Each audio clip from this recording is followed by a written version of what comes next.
Live from Chatterbox Sports Studios, it's Off the Bench with Thom Brennaman. Well, good morning, and a pleasant good Friday morning. The weekend is upon us. Did you boys know today, Casey McAllister and Paul Fritzner? Good morning, fellas. It is Cinco de Mayo. Oh, yeah. Happy Cinco de Mayo. Happy Cinco de Mayo, indeed. Big day. Are you guys going to have a margarita today or maybe a little tequila to celebrate Cinco de Mayo? Yay or nay? I am actually going to be celebrating my cousin's birthday, the big 3-0. So are you going to have a little tequila or a little... Catering Mexican. Nice. There we go. Very nice. Yes. Well, we welcome you, as always, to Off the Bench, presented by United Dairy Farmers. I'm Thom Brennaman. We come your way 10 a to 12 p, Monday through Friday. You can follow us on YouTube/Chatterbox Sports page. And if you'd prefer to join us in podcast form, just search Off the Bench with Thom Brennaman and you're dialed in. Reds had the day off yesterday after their 3-3 road trip through Oakland and San Diego. Tonight, they return to the home front and open a 3-game series against the struggling Chicago White Sox. Good pitching matchup on tap tonight. Hunter Green for the home team against a longtime veteran right-hander Lance Lynn. First pitch, 6:40. The game tonight, if you're trying to find it on the tube, will be streaming on Apple TV. Are there tickets available? I believe tickets are available. Good. Chicago is 10-22. Earlier this year, they had a 10-game losing streak. They had to play back-to-back-to-back. Tampa Bay, Toronto, Tampa Bay. Tampa Bay never loses. Legendary broadcaster and former Cy Young Award winner, one of my old partners with the Cubbies, Steve Stone, will be joining us to talk about his career working alongside Harry Carey and what is going on with the team he broadcasts for now, the Chicago White Sox. Andrew Benintendi's in town tonight with the White Sox. Guess who else is 10-22 on the year? The St. Louis Cardinals. The Redbirds lost their 6th consecutive game yesterday. They fall to the Anaheim Angels 11-7. Jack Flaherty roughed up yet again on the mound. St. Louis hosts the Tigers in a weekend series starting tonight. The Cardinals aren't the only ones, though, struggling in the NL Central. If you can believe this, the NL Central goes into play tonight, collectively, with an 18-game losing streak. Speaking of the Tigers, they were the opponent for Justin Verlander and his New York Mets debut last night. Verlander gave up back-to-back home runs in the opening inning, went the next 4 innings without allowing a run. The former Tiger started the season on the injured list with a strained back. On the hardwood, after watching the Lakers' domination up front in Game 1, Warriors coach Steve Kerr decided to go small, and what an adjustment it turned out to be. Golden State was seemingly in fast break mode all night long, just hammers the Lakers in Game 2 of that Western Conference semi, 127-100. Draymond Green. That's our guy on the program. That's Draymond. That's our guy. Only because he dropped Jordan Poole in a practice. He got a rare start last night. Has 11 points, 11 rebounds, 9 assists for Draymond. Series even at 1-1, Game 3 Saturday in L.A. Tonight, Boston goes to Philly. That series tied at 1 apiece. And you have to believe the season is on the line for Phoenix. Denver leads the Suns 2-0. Game 3 tonight in the Valley of the Sun. Toronto and Dallas get wins in the NHL playoffs last night, evening their respective series at 1-1. Tonight, New Jersey tries to even its series at 1 apiece with Carolina. Just down the road in Louisville, Kentucky, it's a 149th edition of the Kentucky Derby tomorrow. It's the 4th Derby to use this custom-made 65-foot starting gate to house the 20-horse field. We're down to 17, by the way. 3 withdrew. The idea was to eliminate any disadvantage that came with the previous 2-gate system. In short, it removes disadvantages for horses that inherently came with a bad post draw. Dan Cronin will join us for a preview of the Derby, where your money should be going. That's at 10:40. Yes, and by the way, if you're wondering when you hear that last name, he is the brother of Mick Cronin, the son of Hep Cronin. He goes by Big Fat Guy. Fat Ball Guy Racing. Yeah. He knows the horses. He's tuned in, so reached out to him, and he's coming on today. So we'll see. He said he might be at Belterra. He wasn't sure. Really? He said, yeah, I asked him what time was best to come on, and he said, well, I may be at Belterra, so we'll see. Well, that's okay. Right in the thick of it. Amen. Wouldn't want it any other way. Right from the lion's den, as they like to say. That's exactly right.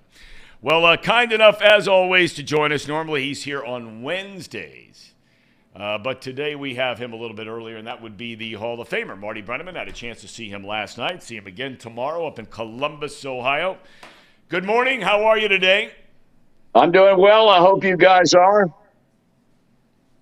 Paul, Casey, you want to say good We're morning? doing You guys great. just want to go deaf, dumb, and blind. Well, I mean, what do you want to do here? Fantastic. Marty, how are you doing today? Doing okay? Everything good?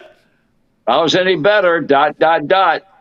Marty, I got to say, I listened to Brennaman and Jones on baseball for the first time yesterday. I was driving home. The first time ever? Usually, I'm a podcast guy. I never listen to sports talk radio. I always listen to podcasts. So yesterday, Thanks for your loyalty, Paul. yesterday I'm Go ahead. driving home, and I'm Yeah. listening to Mo Egger, and he says Brennaman and Jones on baseball coming up at 5. So I listened to the whole segment. I enjoyed it. It was fun. You talk about moving to Vegas.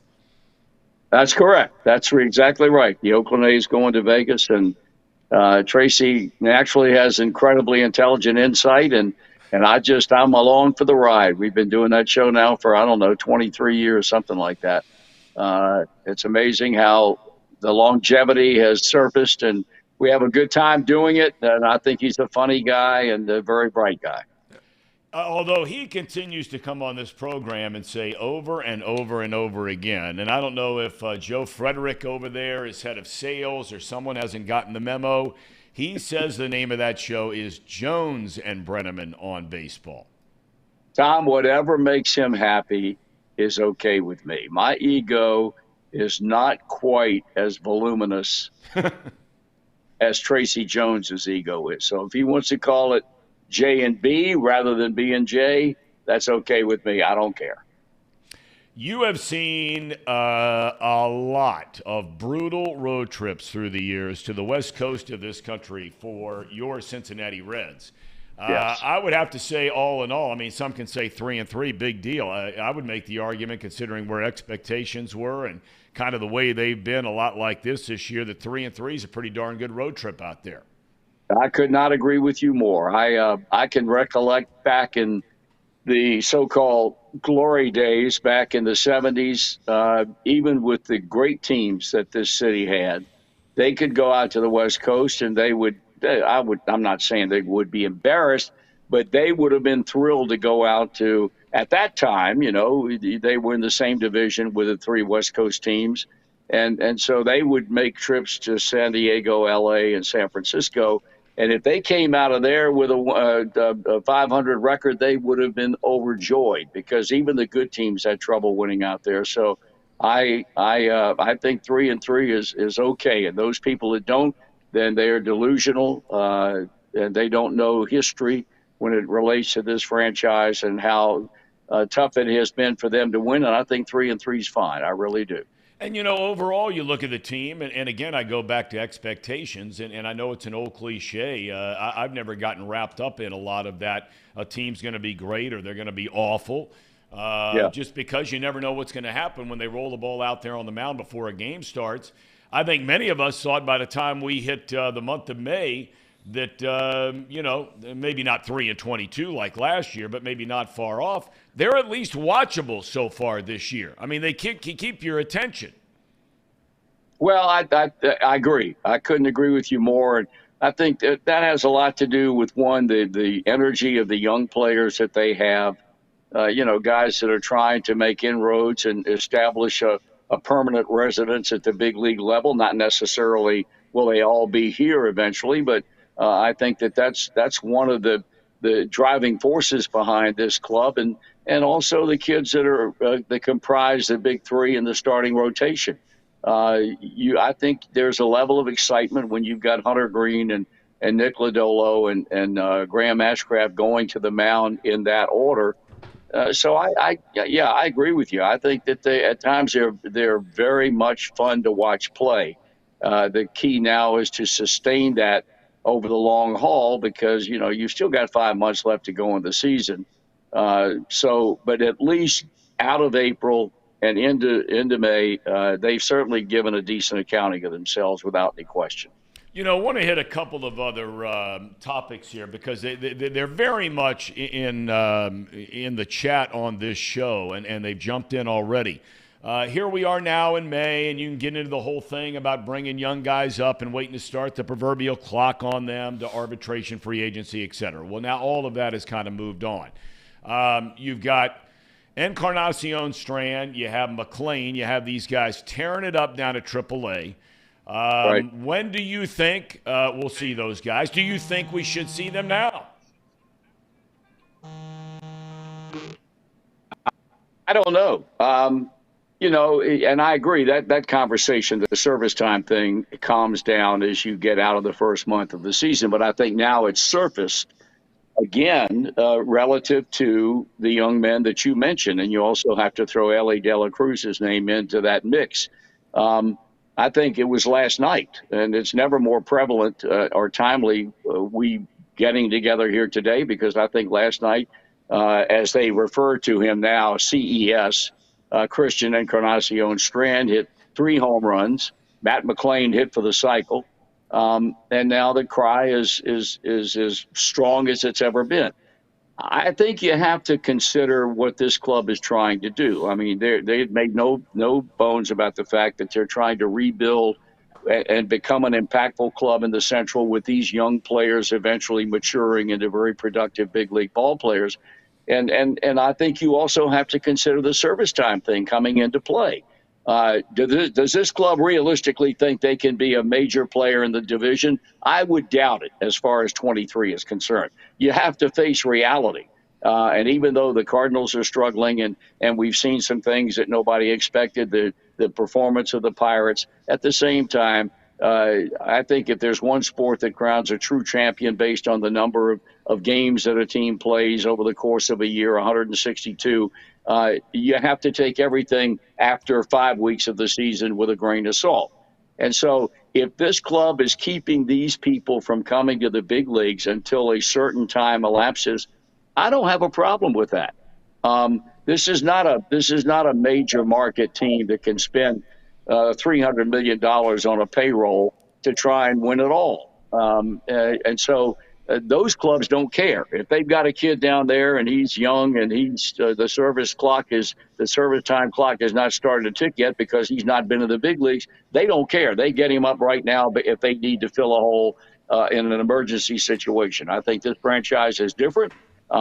If they view bringing them up now would be counterproductive for this franchise in the long run, under this circumstance and this town and this team, I don't have a problem with that at all. Dad, I got to tell you, I never thought I would say this in a million years because they clearly have holes. There's no debate about that. But I have to tell you, I look at the National League Central right now, and I don't know if you heard, they have a collective 18-game losing streak right now. I mean, the Cardinals are awful. We'll get to them in a minute. I mean, they are terrible. I'm not buying the Pirates. I mean, they had a good month of April. I'm not buying them. I think Milwaukee is without a doubt the best team. I'm not buying the Cubs.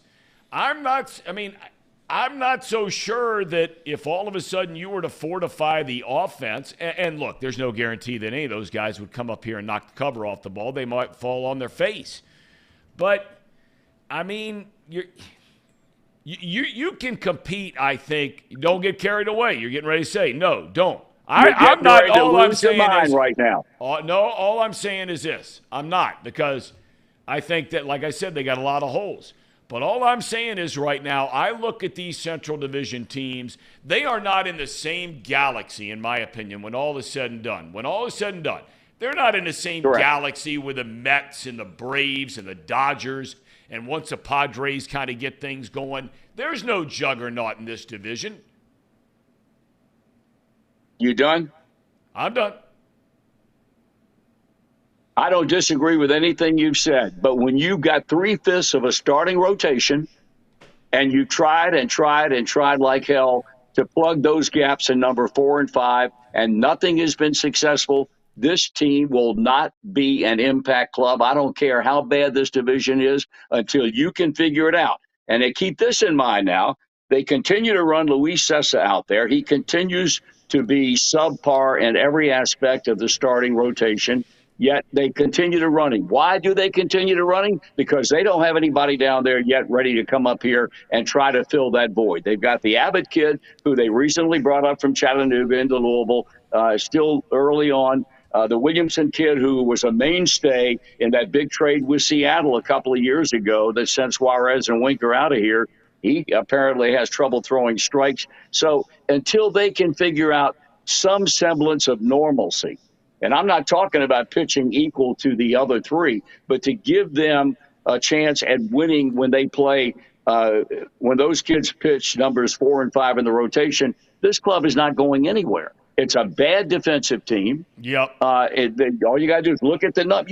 This team's not going to be an impact player in this division in 2023 unless, underline that word, unless they can figure out how to become a better team defensively, how they can become a better team offensively, and how they can fill the voids created by 4 and 5. Not even talking about the bullpen, which has been better of late, but I still maintain that bullpen is not going to be an impact player over the course of a year for a team that has aspirations of shocking the baseball world. Speaking of aspirations, Chad Waits spent $10 to let you know that he's writing in Marty Brennaman for president here in 2024. I see that. Any reaction you want to me to that? comment on that? Well, I mean, he wrote it in. I mean, he probably wants to know if you're going to throw your name in a hat. Chad, take a big deep breath, son, and step back. You know, you're already complaining about a senile old guy in the White House right now. You want another one? You want one worse than the one you got? I think you got a lot more there. going for you than the guy who's sitting in there right now. You get no argument from me on that, pal. Oh, boy. Holy Moses. Hey, look, we talked about expectations for the Reds, and they weren't high. We know that. They were very high for the Cardinals. And I talked on the show the other day that I went back and I was reading about Mike Shannon, who sadly passed. We knew Mike for a long, long time, and what a piece of work he was. But yes, no question. They are in complete panic mode in St. Louis. Just tripping across some of the columns and articles that are reading back there. I mean, they thought they had all these young players they were going to bring up and these highly touted prospect guys like we're talking about with the Reds. They've got a couple of staple franchise guys on the corner in Goldschmidt and Arenado, no doubt about that. They bring in Contreras. But they tried all these young guys, and they stink.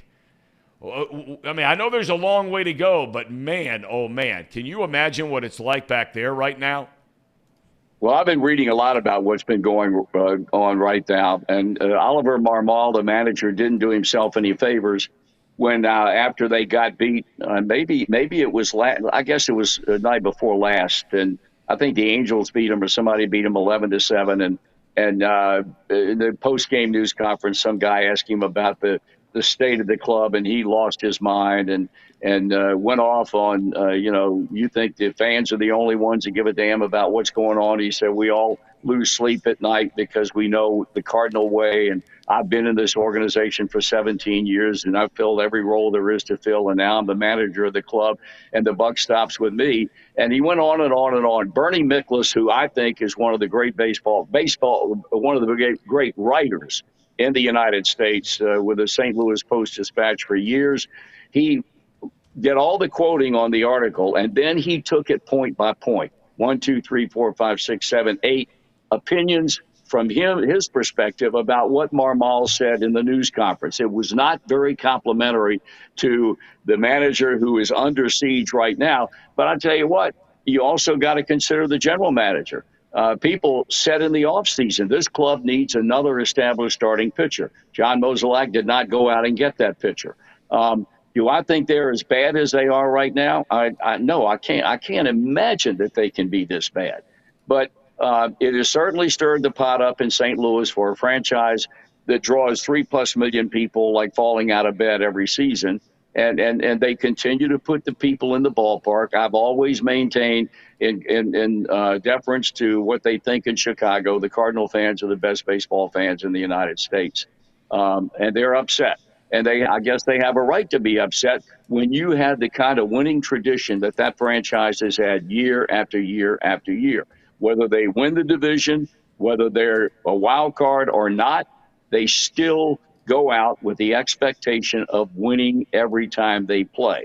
And I think that's a mindset that is generated and cultivated and matured over a period of years when you are successful more often than not. But they are really upset right now because this club, you're right, this club has not just been average, which they would not have expected. This club has been flat out bad. And what the future is for Marmol and what the future is for this franchise for the remaining 5 months of the season is going to be very, very interesting. We have Steve Stone coming up on the program a little bit later today, and you go way back with Stoney, as I do. And, I'm going to ask him about this, but I wonder, he's been with the White Sox a lot longer than he was with the Cubs.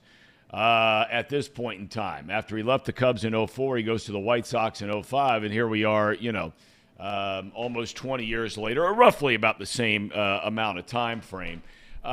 You think back to those days, and look, I'm not saying about good, bad, or indifferent as far as play-by-play, color analyst, whatever it might be, but I have always felt that along with Tim McCarver and with Joe Morgan, that the third guy who's had the greatest impact as far as the television era as a color analyst in baseball is Steve Stone. You agree with that?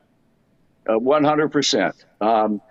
I think the guy has an incredible knowledge of the game, and a lot of people do, but I think he has the ability to convey that knowledge in terms that people can understand when they watch him, first as a longtime broadcaster, as you said, beside Harry in Chicago with the Cubs, and then, of course, in a lot of years since then with the Chicago White Sox. The guy's very bright, not only in baseball terminology and knowledge, the guy's just inherently bright. I mean, in everything. And so I've always been a big fan of Steve's, and I'm glad that he's had the success that he's had on the north side of Chicago, or is that right? South side of Chicago, and doing what he's done. And anytime you sit down and talk to him, he's going to give you cohesive answers to questions that make sense, because more often than not, what he says is accurate. And so I think those of your viewing audience who are going to be tuned in to watch Steve later on after I get off here, they're going to be very, very impressed if they've never heard him talk to any great degree about the game of baseball. And of course, in particular today, you're going to, I'm sure, be touching about the plight of the White Sox.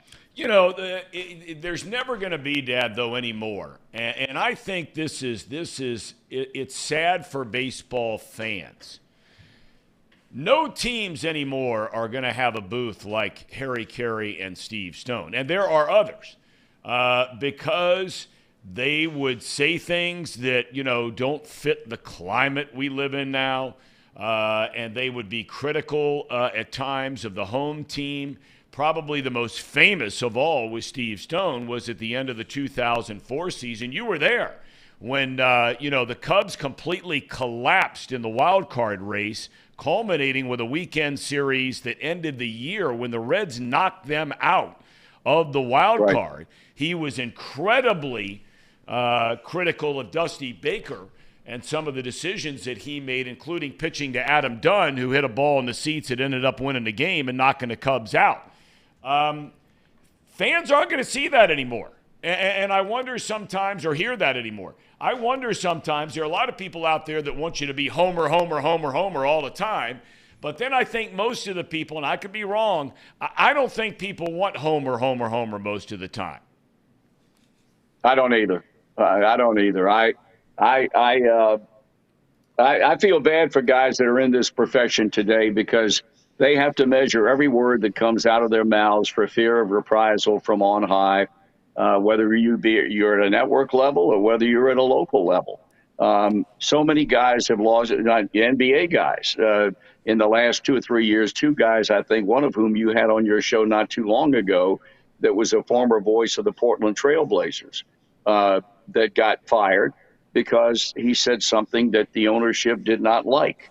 I think it makes for a very bland broadcast, very bland telecast when you have a team that is not performing up to snuff, and you constantly are measuring what you're going to say because you don't want to put your job on the line. I think it's unfortunate because I think the landscape of play-by-play and color analyst broadcasting today, again, is very, very bland because they don't have the freedom. And you know what? There is a line beyond which you don't go. I don't care how critical you have a reputation of being. You still know that there is a certain level beyond which you can't go. And I've had people say to me, well, where is it? I said, I can't articulate where it is. It's an inherent thing that you learn from being in the business. But I think it's unfortunate. I think the fans are not getting what they may have gotten in the past from people like Harry and Steve and others that have worked in this business for so long. But I don't think it's going to change because I think, guys are working for less money today than they did in those days. And so they really have to be concerned about wanting to stay where they are in hopes of making a big league level, when whatever sport it might be, something that would be consistent throughout their careers. But no, I agree with you. You're not going to see any more people like those guys anymore. It's not going to happen again. Can you imagine a hometown announcer dropping one of Harry's lines about, and we've all used the line, but not necessarily on the air, talking about one of our hometown players? The guy couldn't hit water if he fell out of a boat. I mean, could you imagine dropping that on the air now? No, I cannot. Great line. It's a hell of a line. Yeah, but I don't know. That's never going to happen.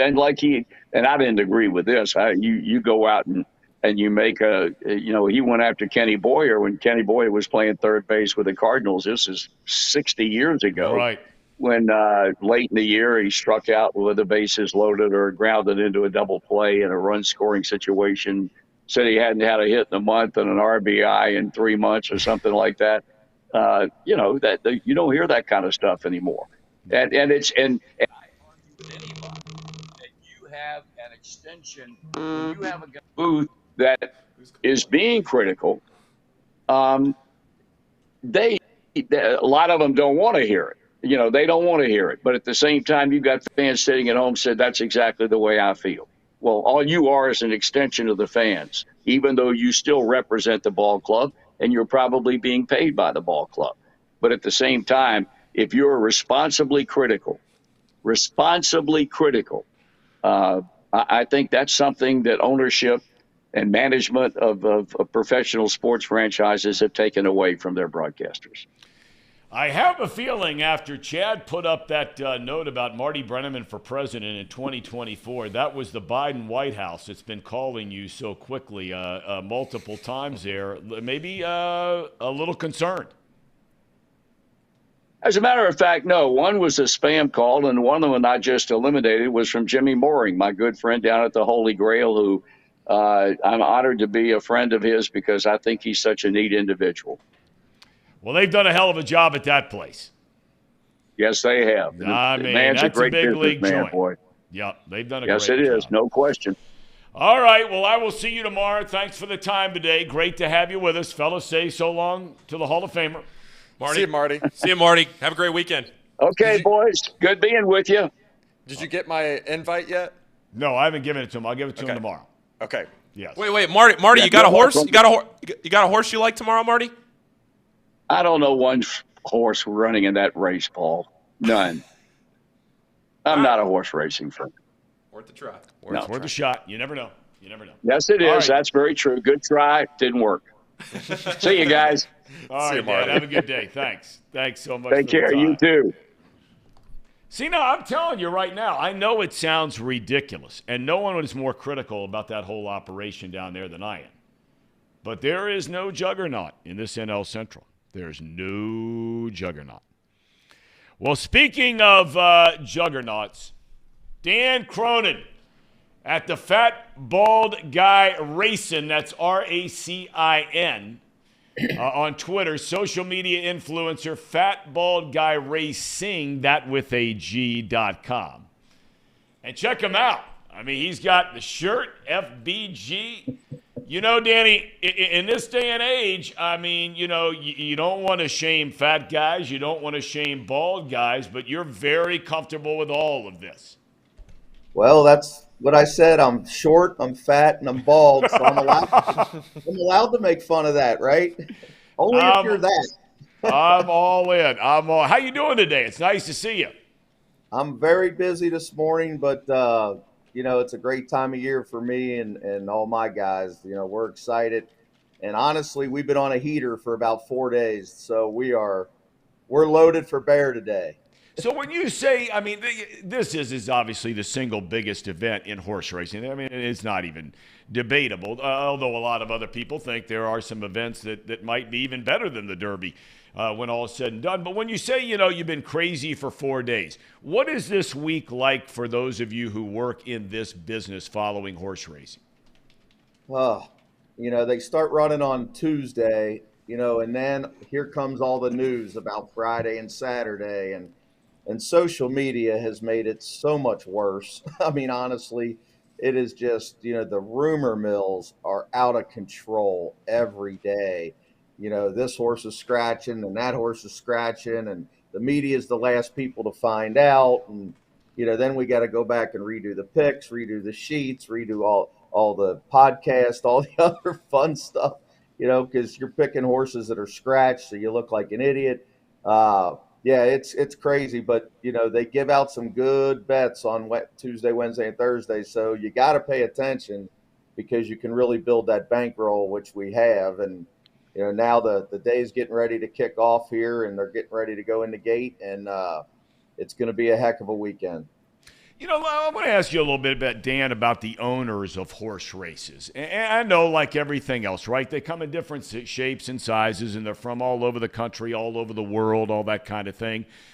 Because of the following that the major sports have, baseball, football, basketball, and you know all about it. Your dad was in sports forever, Hep, and your brother Mick, head coach at UCLA. We love Mick Cronin on this show. But the owners of horse races, of horses that run and train to get ready for a Kentucky Derby, what are most of those people like? Are they really involved in it, or does it vary different owners to owners? Yeah, it really varies, especially now with these big conglomerates where you can put in $250 and get a toenail. You know, they end up with 50, 60 owners. But the guys like Mike Rapoli, you know, he puts millions of dollars in it, and he's really around. Michael Dubb's really around. You know, so some of them are, you know, really hands-on. I mean, every trainer I know is hands-on. I mean, they put their hands on them horses every morning. So the trainers, for sure. The owners, you know, it's just owner to owner. Some of them throw in money and don't say nothing, and then, you know, then you got my brother who throws in money, and if he's not in control of everything, he don't want to be in. So, I mean, he's got 3 basketball games going on in the NCAA tournament, and he's yelling at the trainer about what race they're going to run in March. I'm like, why do you have to control everything, right? But right. That's him. So some of them are like that. All right. Well, let me ask you this then. Okay, for the average layman, okay, when you hear horse trainer, what separates a good one from a not good one, or a great one from a middle of the road guy? Because don't they all basically do or believe many ways in the same things? Yeah, but it's a lot like a baseball manager. You know, there's only so many moves you can make during a game, right? So you think, what's the big deal who your manager is? I mean, especially with a DH. I mean, what do they even have to do? All they got to do is just sit there, right? You know, control the pitching staff. That's about it, right? Well, horse racing is the same thing. I mean, there's still really good ones that know what to do. what races are one of the biggest things, especially at the middle and lower levels, is to put them in the right races. Because I say this all the time, we all in life got a level, right? I played high school basketball. I played small college basketball. I couldn't have played at UC or Kentucky or Duke. Horses are the same way. They got to be put in the proper races so they can succeed. If you put them in over their head, it's like putting me on the Lakers last night. I'm going to look awful. But if I run against people myself, in some little West Side White Oak 100-meter dash, I might do okay. So, you just got to really know where to put your horse, and the good ones know. The good ones know who belongs in the elite races and who don't. Some of the other ones, they'll succumb to the owners, and you see that in the Kentucky Derby a lot, where there's horses in there that don't belong in there, but the owners demanded it, said, hey, he qualified, I want him in, and the trainer's behind the scenes trying to tell him he don't belong, he's not fast enough, but they just want to run. So that's what separates them. They got to know what level to put their horses at, and if they do it correctly, they're very successful. All right, let's get to the Derby. Now, we're going to see if our audience here on Off the Bench is ready to make a little cash. Before we get to the money part of it, give me an overall view of how you look at this field and this running of the Kentucky Derby tomorrow at Churchill. Well, the first thing is I don't think any horse is heads above the top 5 or 6 on numbers.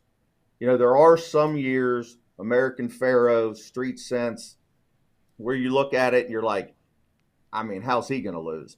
He's 10 points higher than everybody else. But this race, even the favorite Forte, who looks very good, if you don't believe the rumors on the backside that he may not run, if he's fully cranked and healthy, his numbers are only slightly better, and I mean very slightly better than 5 or 6 other ones. So you really got to look this year at the 8, 10, 12 to 1s. They got big chances this year, where other years they're up against it because the favorite's just so good. All right, Forte's a favorite. Last I saw it 3 to 1. Tapit Trice would be next at 5 to 1. You didn't mention that horse. He's got a chance, but he's one of those horses that does not get out of the gate well. So with 20 horses, or maybe 19, I hear Skinner scratch now. If there's only 19 in, that's a huge field, and he's gonna be way, way back. So he's gonna have to weave through them all. He can win, but that price isn't great. Not for his chances. I'm not telling people not to take him, but be prepared for that big gray to come flying late, and you're going to be screaming to get him to that wire, because he's going to have to pass 18 or 19 horses.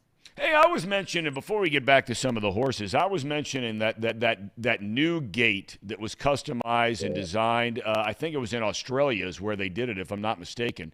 But to try to take away a disadvantage from horses who, traditionally, depending on where they are in the draw on the post, they don't have much of a chance even before the gates open. Is that it's only 4 years now. Any factor at play there?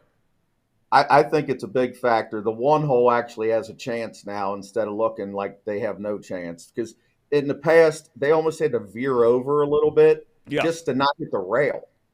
Where now they got a clear run. So the inside 1, 2, 3 holes is not near as bad as it was 4 or 5 years ago. And then the 14, 15, 16 used to have a big advantage because there was about a 5-foot gap between the 14 and the 15. So if you were 14, 15, 16, 17, you could come over a little bit and still not get crushed.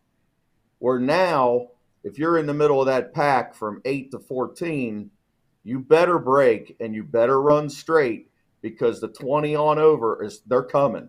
They're coming. They're all going to come. So you have got to get out and hold your spot, or you can really get crushed and end up in the back.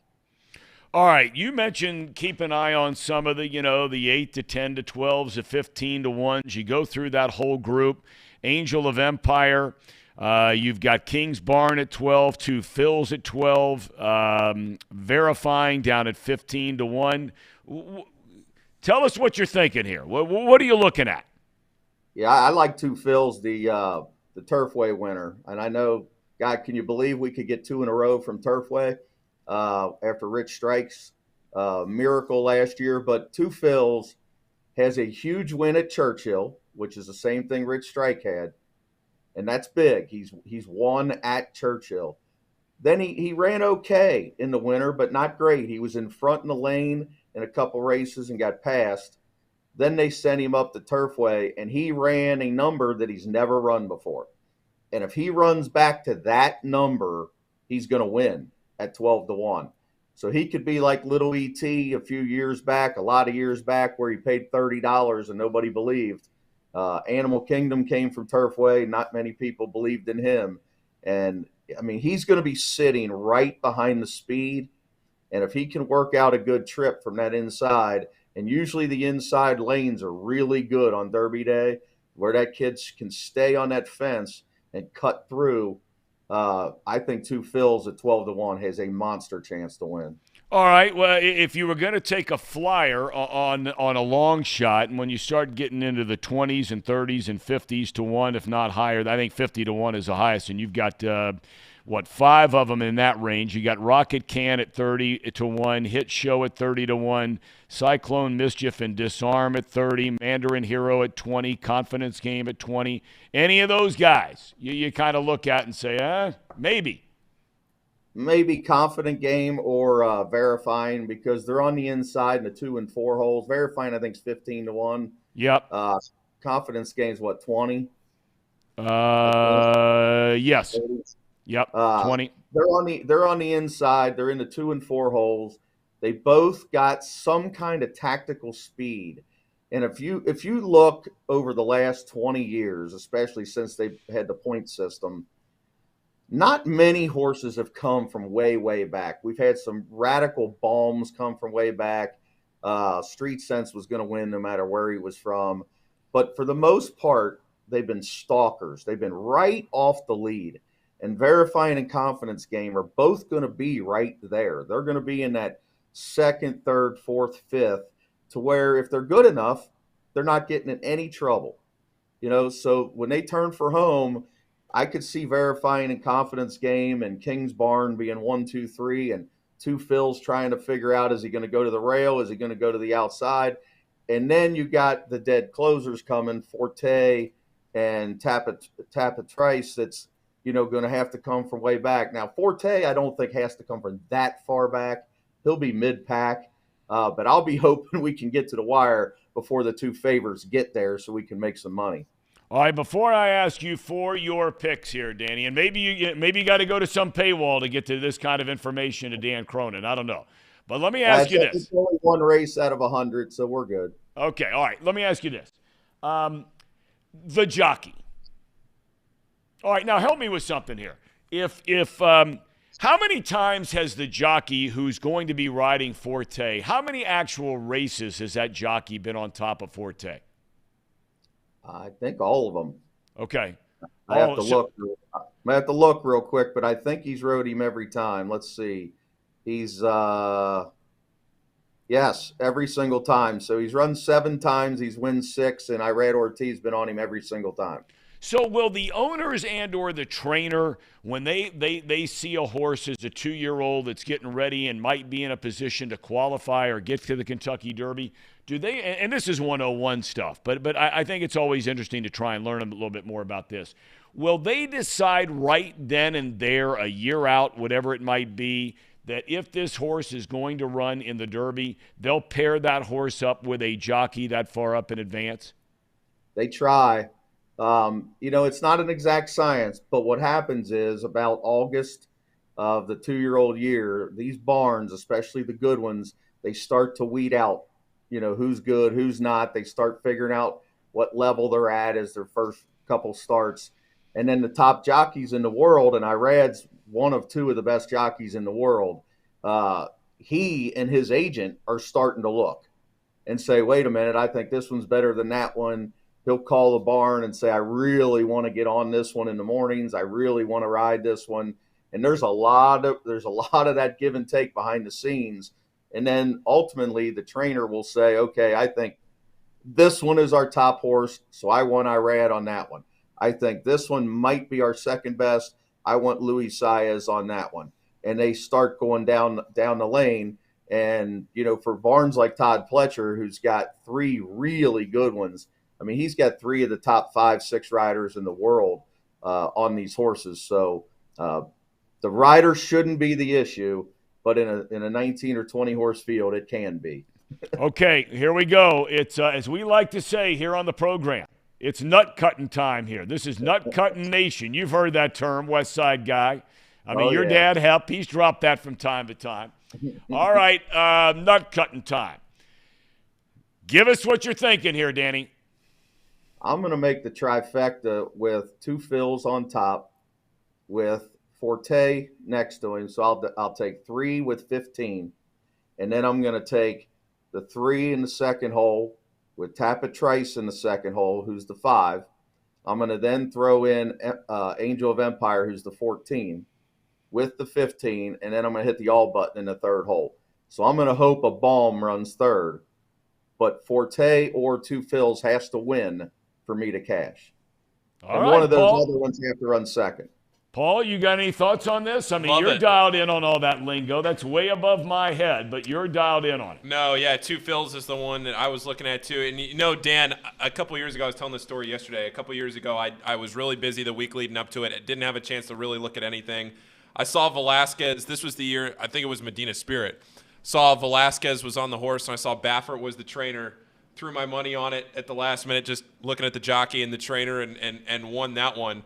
How much can you just look into? I mean, I know we already talked about the jockeys and the experience like that, but is that something that, I'm looking here at Reincarnate at 50-1. I know Baffert's not the trainer, but it is a Baffert horse. Is that anything you would look at? I know his speed rating's not great now and he fades in the longer races, but is that anybody you'd look at? Reincarnate, no, and I'm good friends with the owner, so I feel bad saying that. We were at the Bellarmine fundraiser Wednesday night together, and he was trying to convince me that he had a chance, but I'm not going there. But I agree with you. You do have to look at the top trainers, and right now that's Brad Cox and Todd Pletcher, and they both got 3 horses in there that got a chance. So I like 2 fills, and then I'm staring at the Pletchers and the Coxes and hoping one of them runs second, and then I'm hoping some crazy horse runs third. And you guys know how the Derby is. There's always some 30, 40, 50-1 that hits the board. So that's what I'm hoping happens. 2 fills wins, and, one of them logical horses runs second and a 50-1 runs third. That try's got to pay probably $1,000 because 2 fills is going to pay $25 to $30 if he wins. That answer your question, Paulie? Let's rock and roll, yeah. All righty. Dan, we can't thank you enough for your time, man. Please tell Dad and your brother and your whole family we said hello. We love the Cronins here on the program and all you guys have done and been in and around Cincinnati forever and a day. I assume you're going down there to the race. Is that a stupid question? Yeah, I'm packed ready. My dad's already mad at me for doing this because I missed the first race. And so I got to get in the car and hurry up and meet him at Belterra. I don't want to be on his bad side, man. You better get the hell out of there. He's already pacing. But, hey, he can't be mad at me, though, because Wednesday we were down at Churchill. He tugged along to go to the Bellarmine thing with me to raise some money for their basketball program. And because of my picks, he hit for $750. So you saw an 80-year-old guy skipping through the parking lot, like he was on air. I said, "Do you want to get in the cart to go to the car?" He's like, "No, I'm fine. I'm fine." He was skipping, great. Man. He was happy. He had his Derby money. That's great stuff. Dan, thanks for your time today, man. Safe travels down to Louisville. All right, Tom. Thanks for having me, guys. All right, man. Great to have Dan Cronin. Paul, thanks for getting him lined up. That guy's awesome. I love those guys. They all sound the same. Oh, yeah. Isn't it amazing? They all look the same. I mean, if you close your eyes, you would think that was Mick talking the way those guys are. They're tight. That whole family's tight. Well, I don't even think you need to close your eyes. He looks like him, too. He does look like him. He does. And we love Mick. The best podcast that I've said it before, and we're going to get him on again to this show. The best podcast that I've ever had, the best guest I've ever had on a podcast by far was Mick Cronin. Wasn't even close. It was a week after that incredible Final Four game where they got beat 2 years ago by Gonzaga. Remember, was it overtime or double overtime? That insane In the game. Final Four, yeah. Yeah. It was like a week after that. And, man, what a great guest. He just lays it all out there. We'll have to reach out to him. I may do that later today and see about getting him to come on, and we can get a little snippet from his brother on there, that comment from his dad about his dad, and get mixed reaction to that. All right, when we come back, we're going to take a break here real quick. When we come back, we'll talk a little bit about the Derby, and we can circle back on that before we make picks later today. I feel a little weird making picks because I'm not really, but I'm okay. I'm going to do it. On the Derby? I am now. I feel better now. Yeah, do any of us really know anything? No, you're Dan right. knows You're right. We They just got to really have don't. some fun. And 11 o'clock, we have Steve Stone joining us to talk about his career, won a Cy Young Award, grew up in Cleveland, Ohio. Did you know his battery mate at Kent State University was the late, great Thurman Munson? Which, by the way, Kent State University, their big star right now, and that's a great baseball program, Kent State. Their big star right now is one of Sean Casey's sons. Yeah, he's playing really well. Yes, he is. Just read the article on him last night. All right, we got Steve Stone coming up at 11. Ham and Eggers, speaking of Mr. President, please take it away. It's that time of the show, the Ham and Eggers. These guys are great, trust me, I would know. I introduce all the best segments. You know what? I'm going to call it the Bearcats report today because the Cronin, it was close enough. Yeah, close Connection. And it's brought to you by Encore Technologies. Encore Technologies provides IT solutions for a data-centered world with a suite of services from mobile computing to desktop to data center, supporting both centralized and work-from-home computing models to improve efficiency and productivity. That's right, Casey. Visit Encore.tech. The path to innovation begins here. There is also a new premium alkaline water out. It's right here in front of me. It's Pawnee. Tastes fantastic, and it's made right across the street, right in the building next door. It's made right here in Hamilton, Ohio. It uses natural limestone filtration, unlike the artificial processing that many other brands use. The result is a healthy alkaline water that is also the best tasting water in the world. Visit their website at pawneewater.com. That's PAHHNI water.com. PAHHNI water.com to see where you can buy this great tasting water. Let me see that for a second because I was going to make this same comment. They told us to look at the ingredients on this bottle, right? You go to your other stores and these other water bottles, and the ingredients, they have a bunch of different minerals, different chemicals that they add to it to, artificially make the alkaline. The only ingredient on this is water. It is the only thing that they put in it is water. It is the only bottle of water out there that is actually probably the best hydration that you can get because there's no other additives that would slow it down. It's right here. It's water. It just says ingredients, water. That's it. Nothing else. Ingredients, water. We had a long meeting with the guys from Pawnee on Monday afternoon or Wednesday afternoon rather. And they were telling us all about it. They talked about superior hydration, everything like that. And I guess you never really think about water like that. You just think water. You're thirsty. Maybe you're hungover from the night before. You're not really thinking about it. You're a little dehydrated. You just want to drink some water. Yeah. You don't think about the differences in water. And they explained it all to us. They laid it all out. And there is a reason that Pawnee is the best. And you have tested it, and it is the best. Yeah, and not only just that, too, they are growing at a very rapid rate. We were just talking to them and how they've grown just as of the last, since we last talked to them. Yep. And I'm telling you guys, you could be OGs. You could be some of the original people to know about Pawnee water. And you could be the people to spread the word on this new water out there. I mean, I know it's water, guys, but it really is really good. There is a difference in water. There is a People difference. say there's not. You walk into a store and you just grab whatever, your kid's soccer game or baseball or whatever it is, lacrosse, basketball. But there is a difference, and the studies show. Absolutely. Did you just say something about somebody having a hangover? Nobody in this chat wakes up with a hangover. Maybe not in the chat, but maybe sitting at this desk. Is there a chance that could happen Saturday or Sunday morning for either one of you this weekend? Well, we got Miami this weekend. So What about the weekend after that? the weekend after that, I would say that the weekend of the 12th and the 13th and the 14th, I might need to go make a run over to our guys next door and get a couple cases of Pawnee. Really? I think so. Have you guys considered, when you have these Miami baseball, softball weekends, checking in like a little embassy suite they have over there? You know, there are a number of those in and around. Yeah. I mean, if you really wanted to go big league, you got to Houston Woods or something like that. But if you wanted to find some place, cost you $100, $80, $90, whatever, right? And actually gotten out on, what do they call it, Brick Street? Is Brick that the Street. famous street? Yep. Right? Yeah. My good friend Mark Weisman owns a bunch of joints up there. Have you guys thought about that?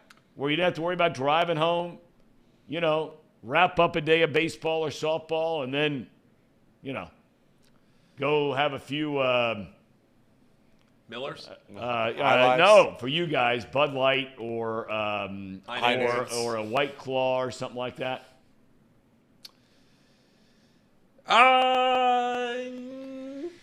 You know, sometimes you need a weekend off. Sometimes you can't go every weekend. So the Miami weekends, it's a little detox. And although Casey's done a lot more Miami weekends than I have, I've been down at Xavier a lot. I think we've both had baseball in our own capacities. So the baseball weekends, I will say, they give you a little chance to recuperate.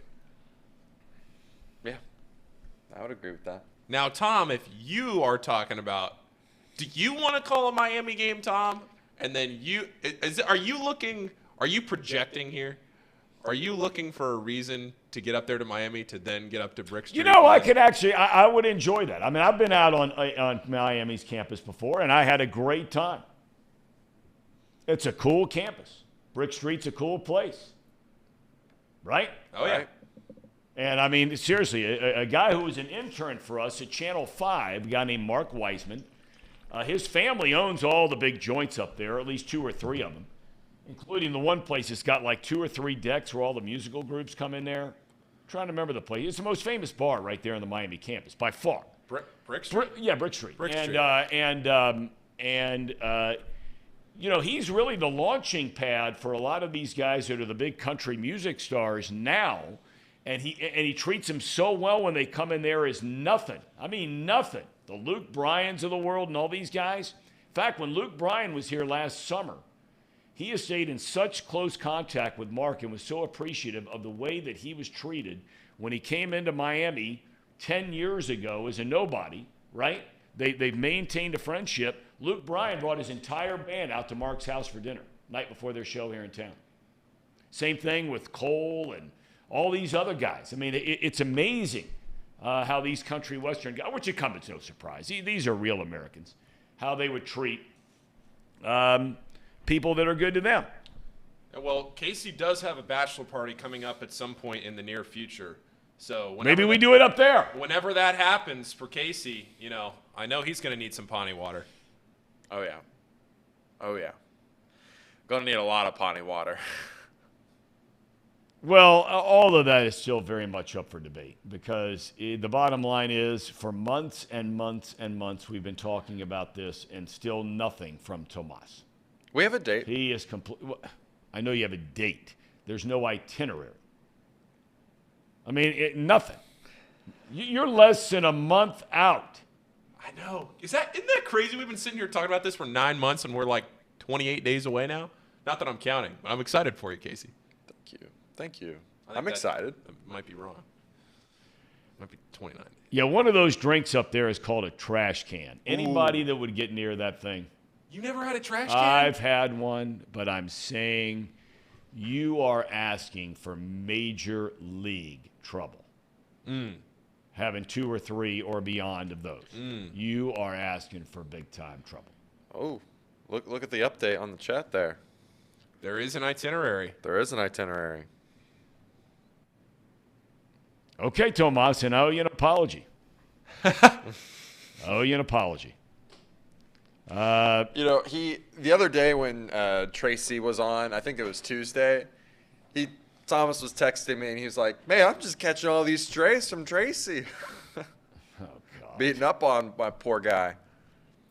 But we do have a date. We have an itinerary now. What's the date? May 13th. Is that a Friday? It's a Saturday. Okay. Oh, I didn't want to air you out. I knew the date. I didn't want to air you out. I didn't want to say that without. That's okay. I mean, oh well. Okay. Well, I'm just saying, by you saying that date, you're opening it up to our good friends in the Nutcutter Nation crashing this thing.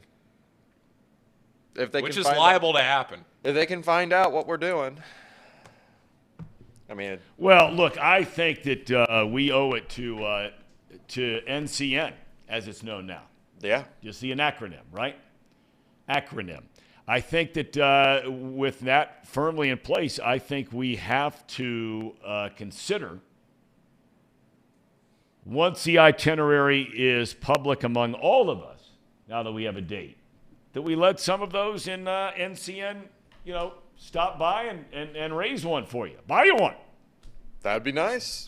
I'll open it up eventually. Buy you a White Claw. Sounds like there's maybe an element of this that could potentially be in a more public setting. I don't know. I'm not going to spoil anything for Casey. It's Casey's weekend, so we'll see.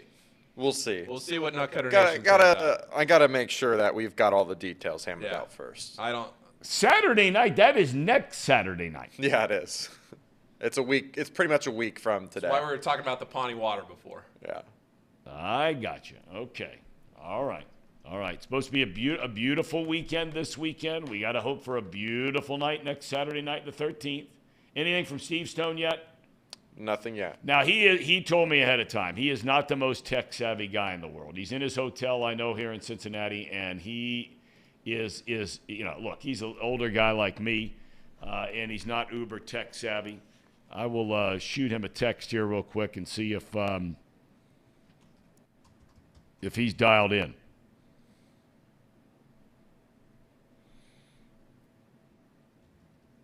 We'll find out here in a minute. And you know what? I misspoke a moment ago because when I talked about the best guests I've ever had, I have to say this. I got to thinking about this a second ago. The highest rated podcast that I ever did, which just goes to show you, and Paul Doherty and I have talked about this a lot. He was a legendary sports columnist for 30 plus years in his town. But it would be the articles he wrote about his kids, whether it was his son growing up, going off to college, going out into the working world, a daughter who has Down syndrome, Jillian, that those were the articles that got the most response. Same thing with me when I did one with our daughter who graduated from high school at the time. That one got higher ratings than Bob Costas, Troy Aikman, all of them. Got more numbers that watched that than any other. And I got to have my son now on one of these this year with us. He's got to be our big interview one day on a Wednesday after his graduation from high school. Got to get him through the lacrosse season. High school ends before lacrosse, and we know lacrosse is much more important than graduating from high school. Just keep him eligible. Well, your son chimes in. Oh, Luke's in here. Oh, my. See, now this is not nice of him. Luke's in here. Yeah, he's off school today. Oh. Says Ella was a snooze fest. That's his sister. Come on, Luke. Throwing shade. She's probably not even listening at the moment. So is today a day off school for everybody, Tom, or is it just the seniors that get off today? Just him today. Oh, just him? Yes. Yeah, he had a doctor's appointment. Oh. He's been grinding it out. And so, he has a couple of doctor's appointments today. So I don't know if he's going in or not going in. I don't know what the deal is. He says that Ella doesn't even know you have a show. Ooh. He might be onto something there. She might have a burner in the chat, though. You never know. Highly unlikely. What if Ella was just OJ's 84 Bronco? I'd have to go back and look at some of the things that OJ's 84 Bronco has sent in before I would have to 94. give a verdict on that. 94. You know what I mean. All right, Stoney says he's working on this thing right now. I don't know what's going on there, but hopefully we'll have him coming up shortly. AJ says, Luke, leader of men. Yeah, OJ's 94 Broncos says, I am Ella. You think Marty's in the chat? You think Marty's got a burner in here? There's no chance. There's a chance. There's a chance. Although he was never a guy that was in that whole. I mean, there have been athletes that have had like Kevin Durant jump in. What's that? Kevin Durant. He's probably the most famous one. Had a burner. Did he come out and say that he had one? Is that how people found out about it, or did he get found? Yeah. And then the GM of the Sixers, remember that? That was the whole big deal. Like, and then his wife had one. Well, that was Brian Colangelo. Yeah. Yeah, I know a whole Brian big deal. Very well. Yeah.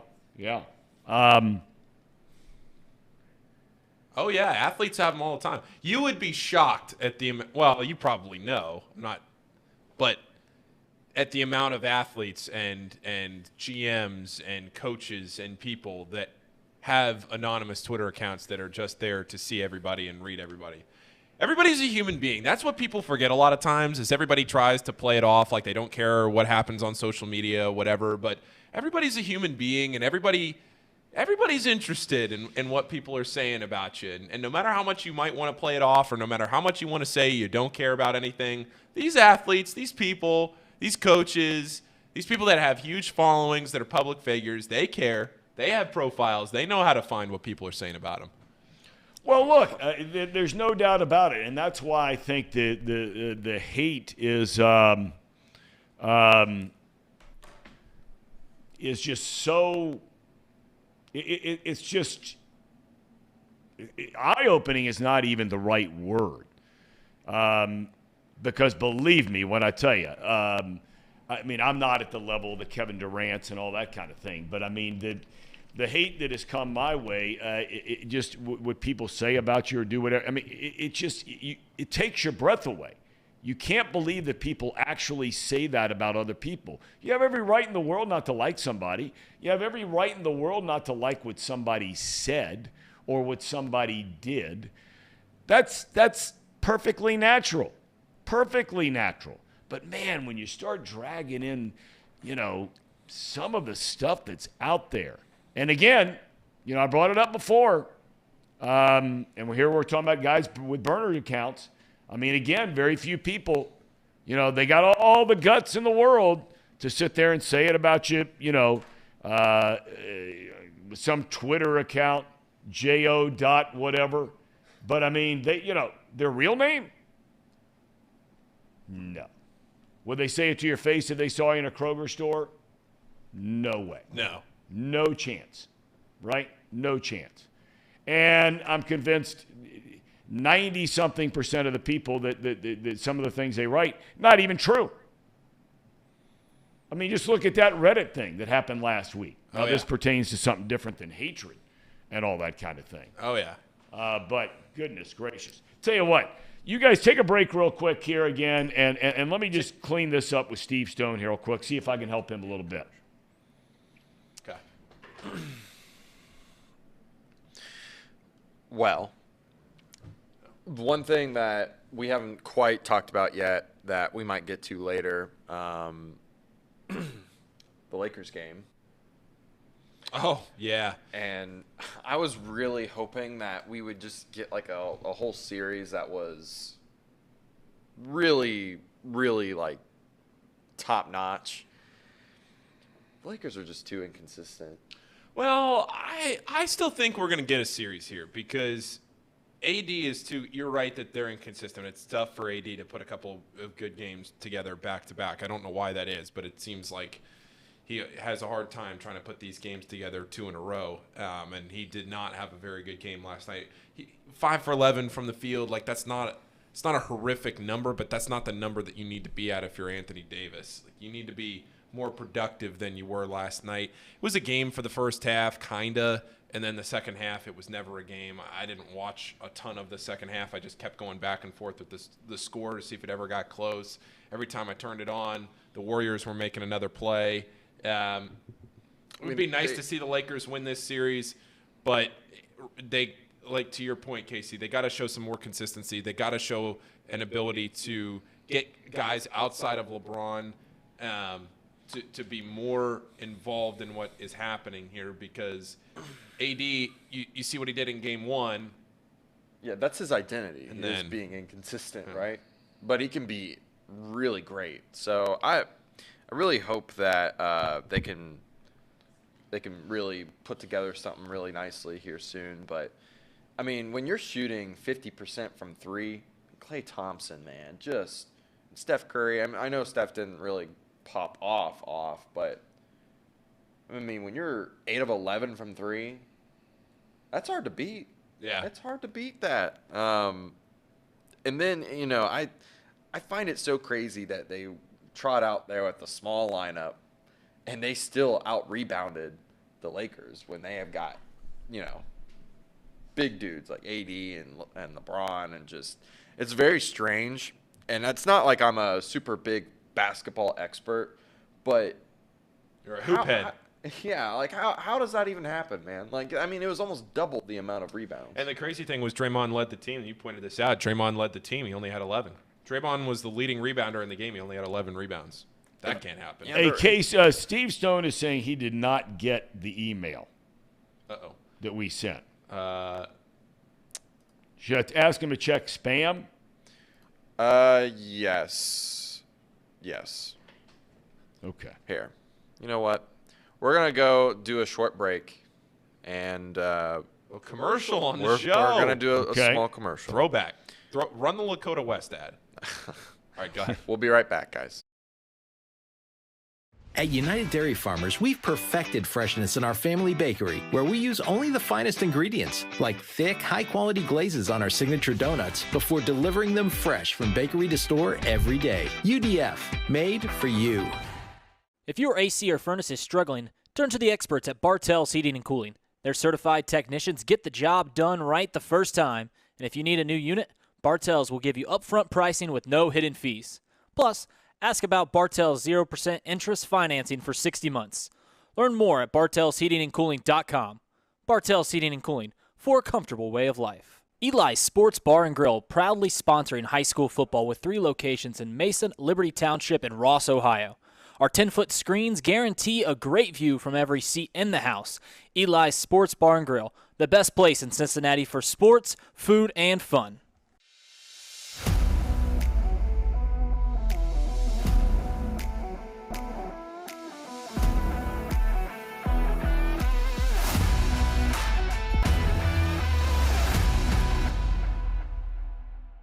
Where can you turn when you're in pain? Turn where more high school, college, and pro athletes turn. Where your neighbors and weekend warriors turn. Turn to Beacon Orthopedics and Sports Medicine and get superior care on your schedule. That's the Beacon difference. Check out our fresh arrivals at Jake Swinney Used Cars. Over 250 used vehicles weekly. All makes, all models. From economy to luxury, Jake Swinney, the original used car superstore.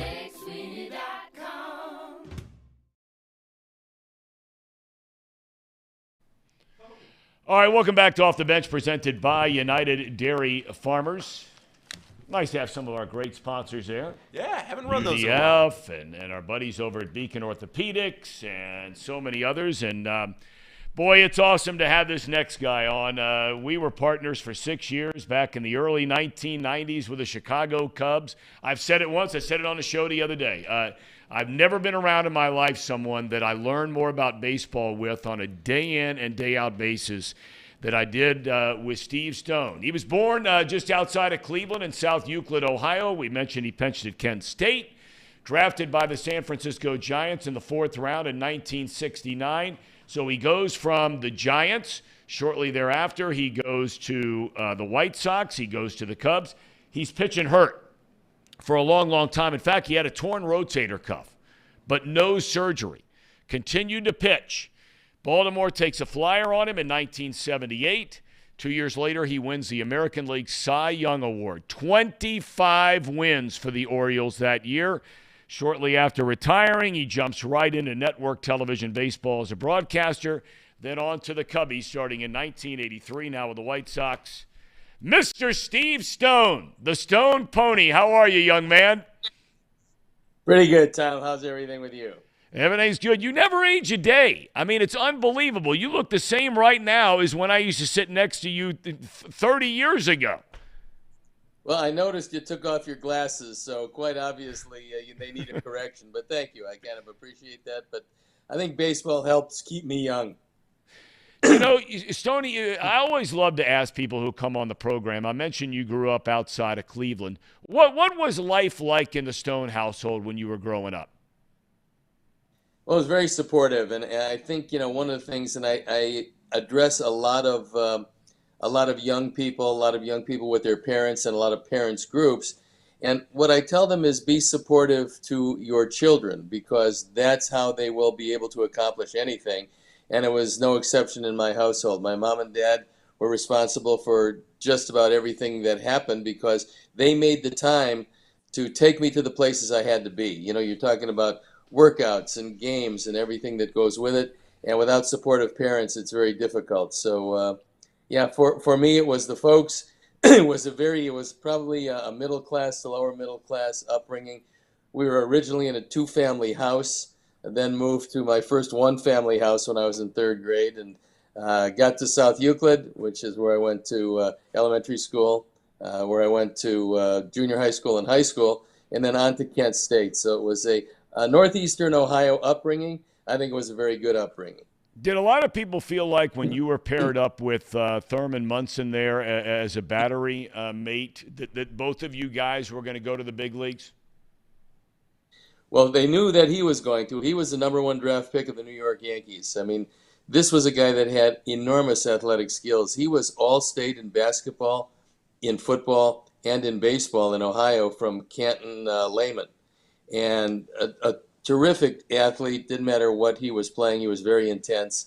And yet this was a small guy, became a major league catcher, and there wasn't much he couldn't do. His competitiveness burned bright, but again, when they came to see him, they saw this little right-hand starter who could throw the ball pretty hard, and eventually I got drafted, and eventually I made it. You get drafted by the Giants, and within 2 years, you're already pitching in the big leagues. That's a long way from South Euclid, Ohio, to Kent State to pitching in San Francisco, California. Well, it is, Tommy. When I first started, I remember that first game I started was against the San Diego Padres in San Diego. And I looked around, and there was Willie Mays in center field and Willie McCovey at first base, both Hall of Famers to be. There was Juan Marichal was the #1 starter, Gaylord Perry the #2 starter, and then it was me. I was the #3 starter. And we had Bobby Bonds in right field. This was an enormously talented team. We won our division in '71. But I remember thinking, here's this little guy from South Euclid, and Willie Mays is chasing down my mistakes. So this is pretty heady stuff. I was 23 years old, and I made it. That particular spring training, Chris Spire, a 19-year-old non-roster shortstop, made it out of spring training. I was a non-roster pitcher. And, it takes a lot when you're not on the roster. They got to take somebody off. They got to put you on.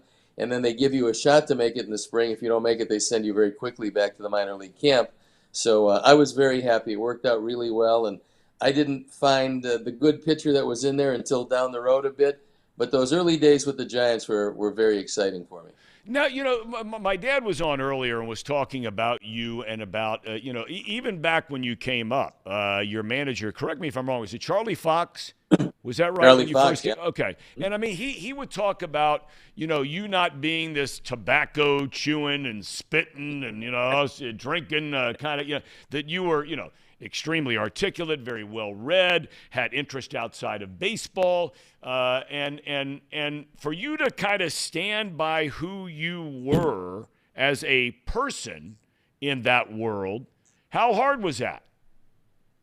Well, it was different. I mean, first of all, Tom, you have to understand that, and this is not a knock at today's game. This is just the way it is. Baseball was a much nastier game back then. If you hit a home run off certain pitchers, they would throw at you the next time. If you were hanging around second base, there would be 2 or 3, 4 guys on a team that would come down there and try to clean your clock.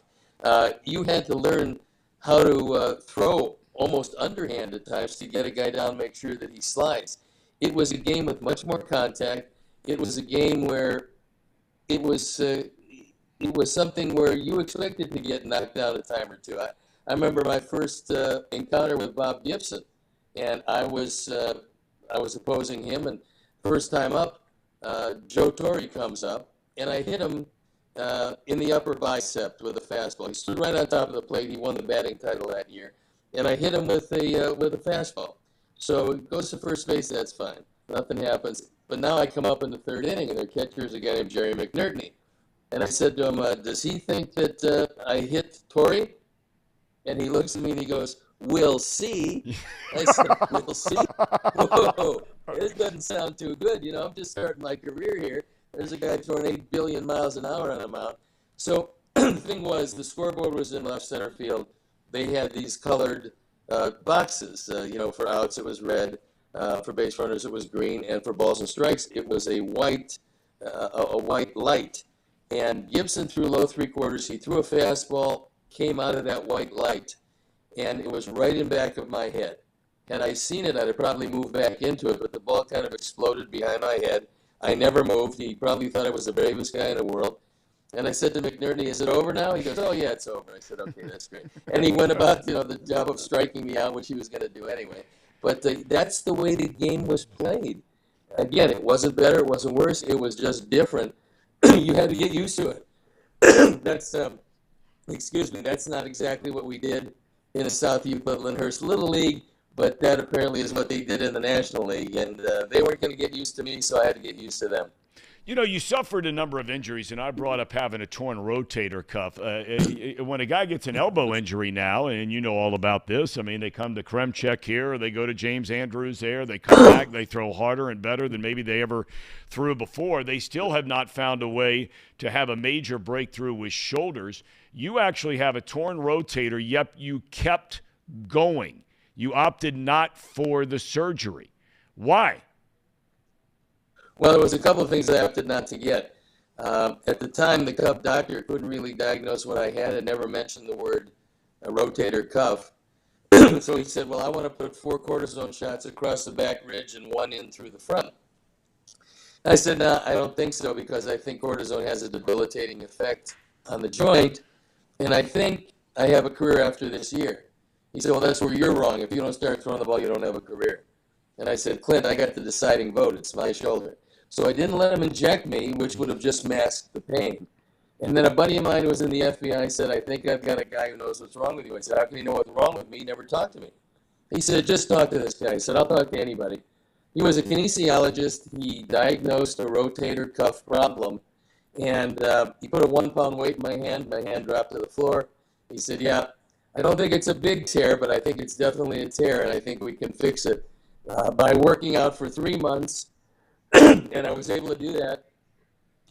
After that year, which was 1976, after working out 3 months with what he called cryotherapy, which was freezing it with ice, working out, doubling the blood flow because of the ice and because of the exercise, I never had another shoulder problem the rest of my career. It turned out to be an elbow problem that ended my career in 82, but the shoulder was just fine.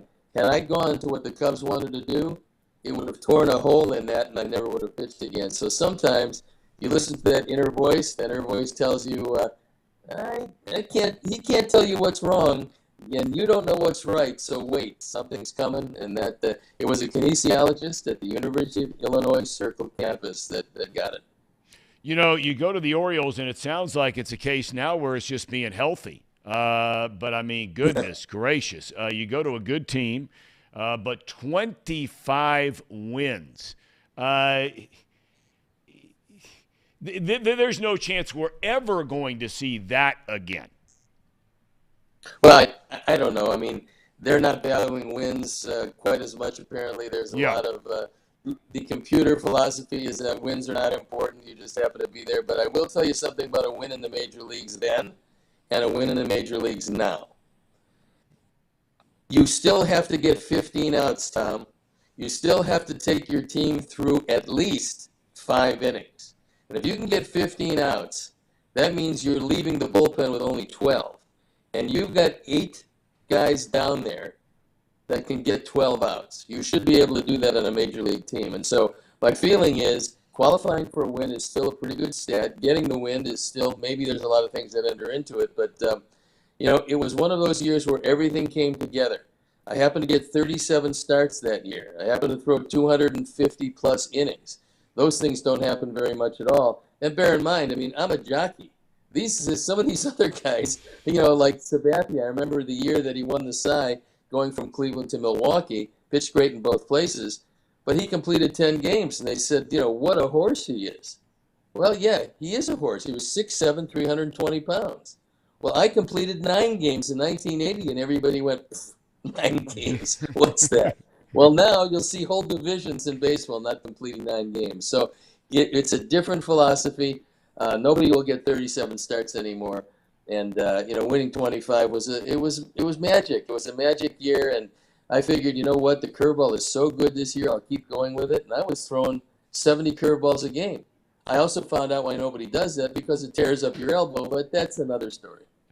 When you walk right out of the field and you walk right into the broadcast booth at the network level, but then a year later you decide you're brought on by the Chicago Cubs in a superstation WGN, and you're with Harry Carey. And look, I wish I had $1. I mean, for you, if you had $1 for every time you're asked about it, you would have. I don't think it's an exaggeration. You probably have $50 million in the bank. I think that's probably safe to say. But, you look back on those 14 years together. I'm asked all the time, what was it like to be around the guy? You were actually sitting next to him each and every game. As you look back on it now, has it changed the way you reminisce about it now or look back on it now than maybe it was a year after you were out, or 5 years after you were out, or 10 years after you were out of that? Well, I view myself as being very, very fortunate to have worked with some of the greats in the game. And, I've had maybe 100 play-by-play partners. You are in that category, Tommy. I consider you one of the greats in the broadcast business, always have. And, I look at some of the other guys. It's something in baseball. I think I played with or against 47 Hall of Famers. And in broadcasting, I mean, my first game, to my right was Al Michaels, to my left was Don Drysdale. I mean, this is the first game that I ever broadcast, ABC Monday Night Baseball. And 2 legendary broadcasters, Hall of Fame pitcher and a wonderful broadcaster in Drysdale. And Al Michaels, a lot of people, they don't understand that Al didn't make his bones in football, that he was a baseball broadcaster. Yep. He passed right through here in Cincinnati. And a wonderful broadcaster. What a great experience that was. And, broadcasting with Howard Cosell and Bob Uecker, my first jobs. And then first local job was in Chicago, and it was with Harry. I couldn't ask for a better experience because he was very generous with both his praise and criticism. And that's good. I mean, you need somebody to evaluate your performance, and Harry was able to do that for me. I owed him a tremendous debt of gratitude for smoothing out the rough edges and telling me what sells on local as opposed to national, because it's a different world. That certainly, it's 2 different broadcasts. And so for me, the people that I have been in the booth with have helped make me the broadcaster I am. And I couldn't believe, I started in 1969. I had 1 year where it crossed over both as a player and a broadcaster. But all in all, 55 years in pro baseball, both as a player and a broadcaster. When I first started out, I could never have envisioned that it would go this far.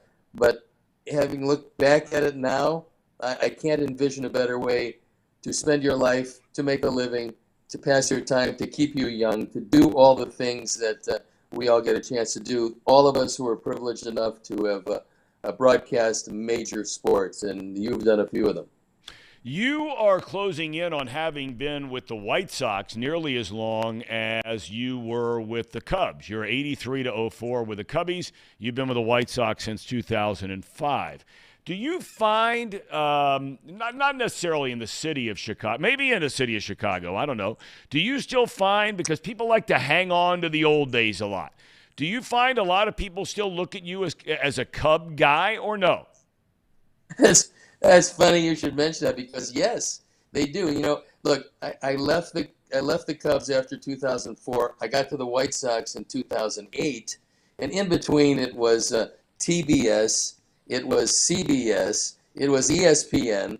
There was a few different places I worked nationally before I got to the White Sox, and this is, I think, my 16th year with the Sox. But, I look back on it, wonderful experience. Broadcast is a little different these days than it was before. All things considered, I've been really lucky and had a lot of great partners over the years. That's probably the only reason why I'm still around doing it. But also, I always said that I would do it as long as it was fun. Right now, it's it's a lot of fun, even though we got off to a terrible start this year. Well, speaking of the White Sox, they open a series tonight. You're in Cincinnati. You're not doing the game tonight. It's on Apple TV, but tomorrow and Sunday you'll be doing a broadcast. A terrible start. Had the 10-game losing streak. Certainly this is a team that had higher expectations than that. At the end of April, they make 11 roster moves. They're turning this thing inside out and upside down. What is going on with the White Sox right now? It's a combination of a lot of things. You can start the season, you're going to get injuries, and you just have to hope that the injuries you get are not to the consequential players on your team. So if you were to look at the whole 26-man roster as it figured out going into this year, the first guy you could least afford to lose would be Liam Hendriks. And, of course, you know the story with non-Hodgkin's lymphoma. Liam is going to get back to the team a lot sooner than everybody thought, but still it left a huge hole in the bullpen. Now the concerns are for Liam's life, and that's really, truly a battle for his life, which at this point I believe he's won. He's cancer-free, which is great. He has worked out all along. He's an enormously tough guy, and he will be back to the team, but that was a big loss. Garrett Crochet was going to be our number one left-hander. He had Tommy John surgery. He won't be back till probably the end of May. Then we lose Tim Anderson, another guy who, when he is right, when he's in this lineup, this team, if he gets a base hit, this team plays well over 600 baseball. If he drives in a run, they play almost 700 baseball. If he hits home run, they play 800 baseball. And this is a guy that's essential to the team, and we lost him. Same thing with Yoan Moncada, who had a great World Baseball Classic, got off to a terrific start. We lost him. I think the biggest factor for the Sox this year has been a proliferation of injuries to consequential players. Eloy Jimenez was also on the injured list. He's one of those bats in the middle of the lineup that we certainly need to have on a daily basis because he can really hit. And they're trying to keep him healthy by making him a DH. So there's a lot of things that went wrong. The bullpen has been in a shambles at times. Now it looks like it's getting a bit better. This last trip through the pitching rotation, the starting rotation, was pretty good. And hopefully they will all get it back again, because if your starting rotation doesn't protect your bullpen, eventually the bullpen wears down. If you're not catching the ball, and as you know, the Sox have had some defensive issues over the last couple of years. At times, we don't play as clean a game as we'd like. But there's enough talent here to be in contention. And the best friend the Sox have, Tommy, is the Central. The American League Central. I don't think anybody's running away with it. But, I mean, imagine you're in the American League East. You're looking up at Tampa Bay trying to catch them, and you start out 10-22. You can pretty much call in the dogs. I think that would be about it. But they're in the Central. And, Minnesota's a decent team. Sox just took 2 or 3 from them. They've split the season series with them at 3-3. That team's not going to run away and hide. So just stay close. Eventually, all our injured players will come back. Stoney, we can't thank you enough for the time this morning. We've kept you for a while, my friend. Welcome to Cincinnati, and I'll look forward to seeing you a little bit later on today, my friend. Sounds good, Tom. Take care, and I'll talk to you. And sorry about the snafu with the time. I somehow thought it was tonight. I was really psyched up for tonight, Tom. I was going to get my makeup on, do my hair, do all that good stuff with the day off. Then you tell me, are you coming on? I look at the clock. You meant 11 o'clock a.m. Oh, well, what can you do? No, guy, we're just glad to have you, my friend. Thanks so much. Thanks, pal. See you later. All right. Steve Stone, kind enough to join us from downtown Cincinnati, in town for the he's been coming to this town forever. I don't think he would. You know what happens with a lot of guys is there was a thing, and I think the guy, and it's why I never liked him, was who was the Cub guy? Won a Cy Young, Jake Arrieta. He's asked about what's his least favorite town to come into, right? Now, I don't know if Jake Arrieta is a big restaurant guy, a big bar guy, any of those kinds of things. More and more players are not. But when teams come into cities and they stay in hotels, they basically don't really want to leave the hotel much. Not because they're going to be bothered by fans, because 99% of the baseball players nobody recognizes. I can promise you there are more people, if Steve Stone walked down the street, there are more people that would recognize him here in Cincinnati than any player on the White Sox team. Tim Anderson, Lance Lynn, any of them. You can book it. But the point I'm making here is that, none of these guys would venture out, for example, to go to Over the Rhine. So if you're staying at a hotel in downtown Cincinnati, and they're all very close, say, to the ballpark, where you can just walk right over the bridge and you're at the ballpark. You can walk home after the game, right? Which makes it really, really nice. We've talked about that before. But you really don't see much of a town. And we've talked about, we know it, there's not a lot of retail down there in downtown Cincinnati. I know they say they're working on it, but they say they've been working on it for years. That part of downtown, outside of the banks, has been kind of slow to get going. There's some beautiful buildings down there, but there's not a lot to do. Thus, a lot of players have just a bad impression of Cincinnati because they really, outside of maybe 2 blocks from their hotel, they don't go anywhere else. But Stoney's the kind of guy, and he had asked me about it. He had said, hey, I've heard a lot of things about what's going on in Cincinnati, and I've shared with him and I've shared on this show. There aren't 5 downtowns in America that are more fun to hang out in than downtown Cincinnati right now with Over the Rhine. Now, those guys aren't coming in here and drinking all weekend. So, maybe that's not their thing. But it's a cool area. They've got some cool kind of different retail stuff to walk. But that's a long walk from right down there, say 3rd, 4th, 5th Street to get all the way down to to Over the Rhine. Yeah. Really long walk. Yeah. There's not really a direct path, is there? Like, you have to kind of... Well, I mean, it depends where you are. But, yeah, if you're in Over the Rhine, you're in Over the Rhine. If you're down by the ballpark and the banks, like, those are 2 separate areas to hang out in. You're not really walking from one to the next necessarily. Hop in the streetcar.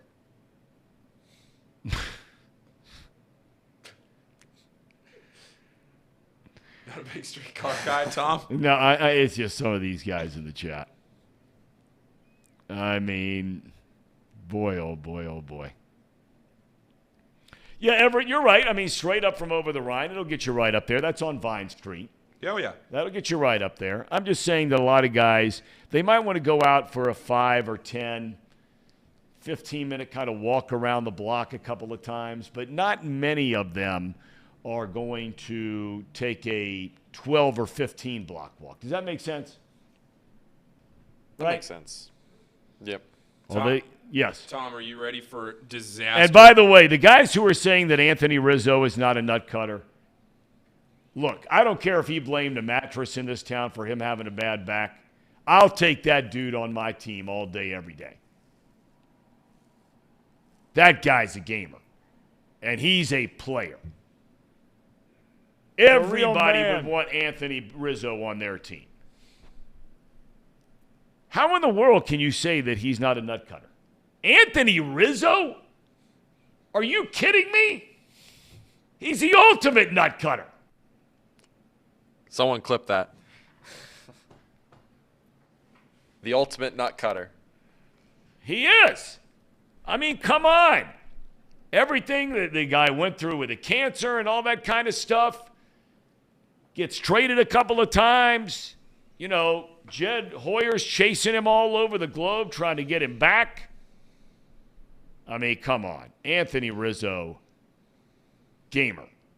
You may not like him. He was a Cub. You may not like him. Now he's a Yankee. That's all fine. But come on. World champion, team captain. Reed Mouse saying the same thing I'm saying right now. Nut cutter. Rizzo.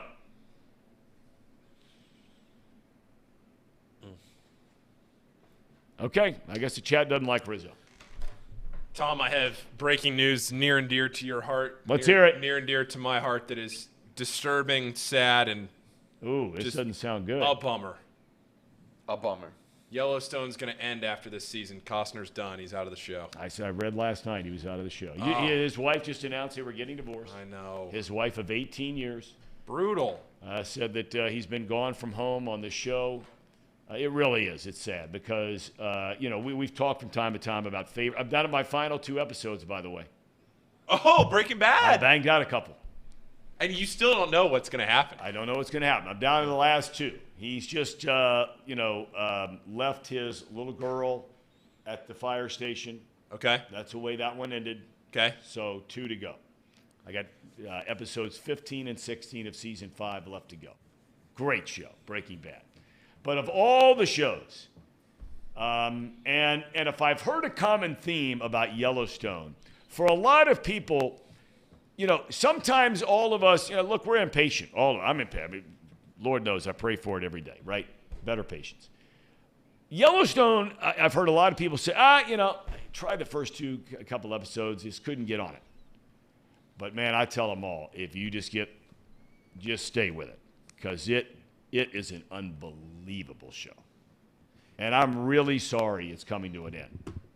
If anything, the first 2.5 seasons are the best part of the show. I'm talking about the first 2 episodes. Of season 1. Okay. Because, you're introducing everybody. You're kind of figuring out who's who, what's going on. It's not like the opening scene of Billions, where all of a sudden you're just like, did that just happen? I've never seen that. People know. But there's it's not like, but boy, once it grabs you, and it's such a shame that he's not going to be on there. Paul, have you watched that, Casey? Have you watched Yellowstone? I have not. No, I've heard you two talk about it. I've heard many great things from many great people about Yellowstone. It's not. It already wasn't like my type of cup of tea, anyways, genre-wise, like a country setting. Like, I don't know. That's just not my cup of tea. But you don't like the country? No, I do like the country. I'm not a cowboy. That's not my thing. Okay. So you're not into Western kind of thing. You're a Viking. No, I'm a Viking. You ever watch my God. You ever watch Mayor of Easttown? The show with Kate Winslet. It was just a one season. Yes, I enjoyed it very much. Yes. That was a really good show. Yes, it was. It wasn't a show that lends itself to more than one season, but that was a good show. Excellent show. Really good. She put on a lot of weight for that show. Did she? I don't know. Yeah, I think she did. Yeah. Yeah. I mean, I didn't even recognize her at first on that thing. Yeah. So now, have you dived into 1883 and 1923 and all this kind of spinoff of Yellowstone? I've watched them a little bit. But not as religiously as I've watched Yellowstone. The problem, a little bit of that was that what was the Game of Thrones spinoff that we just House of the Dragon? I watched that. That was that's kind of right up that alley. I was watching all that through the fall too, and then with the NFL and college basketball and everything, you kind of have to split the time. You don't really have a whole lot of time for shows and everything, so I haven't made it to 1883 yet, but I want to because I've heard 1883 is really good. I haven't heard a whole lot. So 1923 is the one with Harrison Ford, right? Harrison Ford, okay. Correct. 1883, if I'm not mistaken, the country star, he's a big guy, McGraw. Tim McGraw, yeah. Right, and and also isn't Sam Elliott in that? Yes, yep. That's Big League. A big league. Big leaguer Sam Elliott. Nut cutter.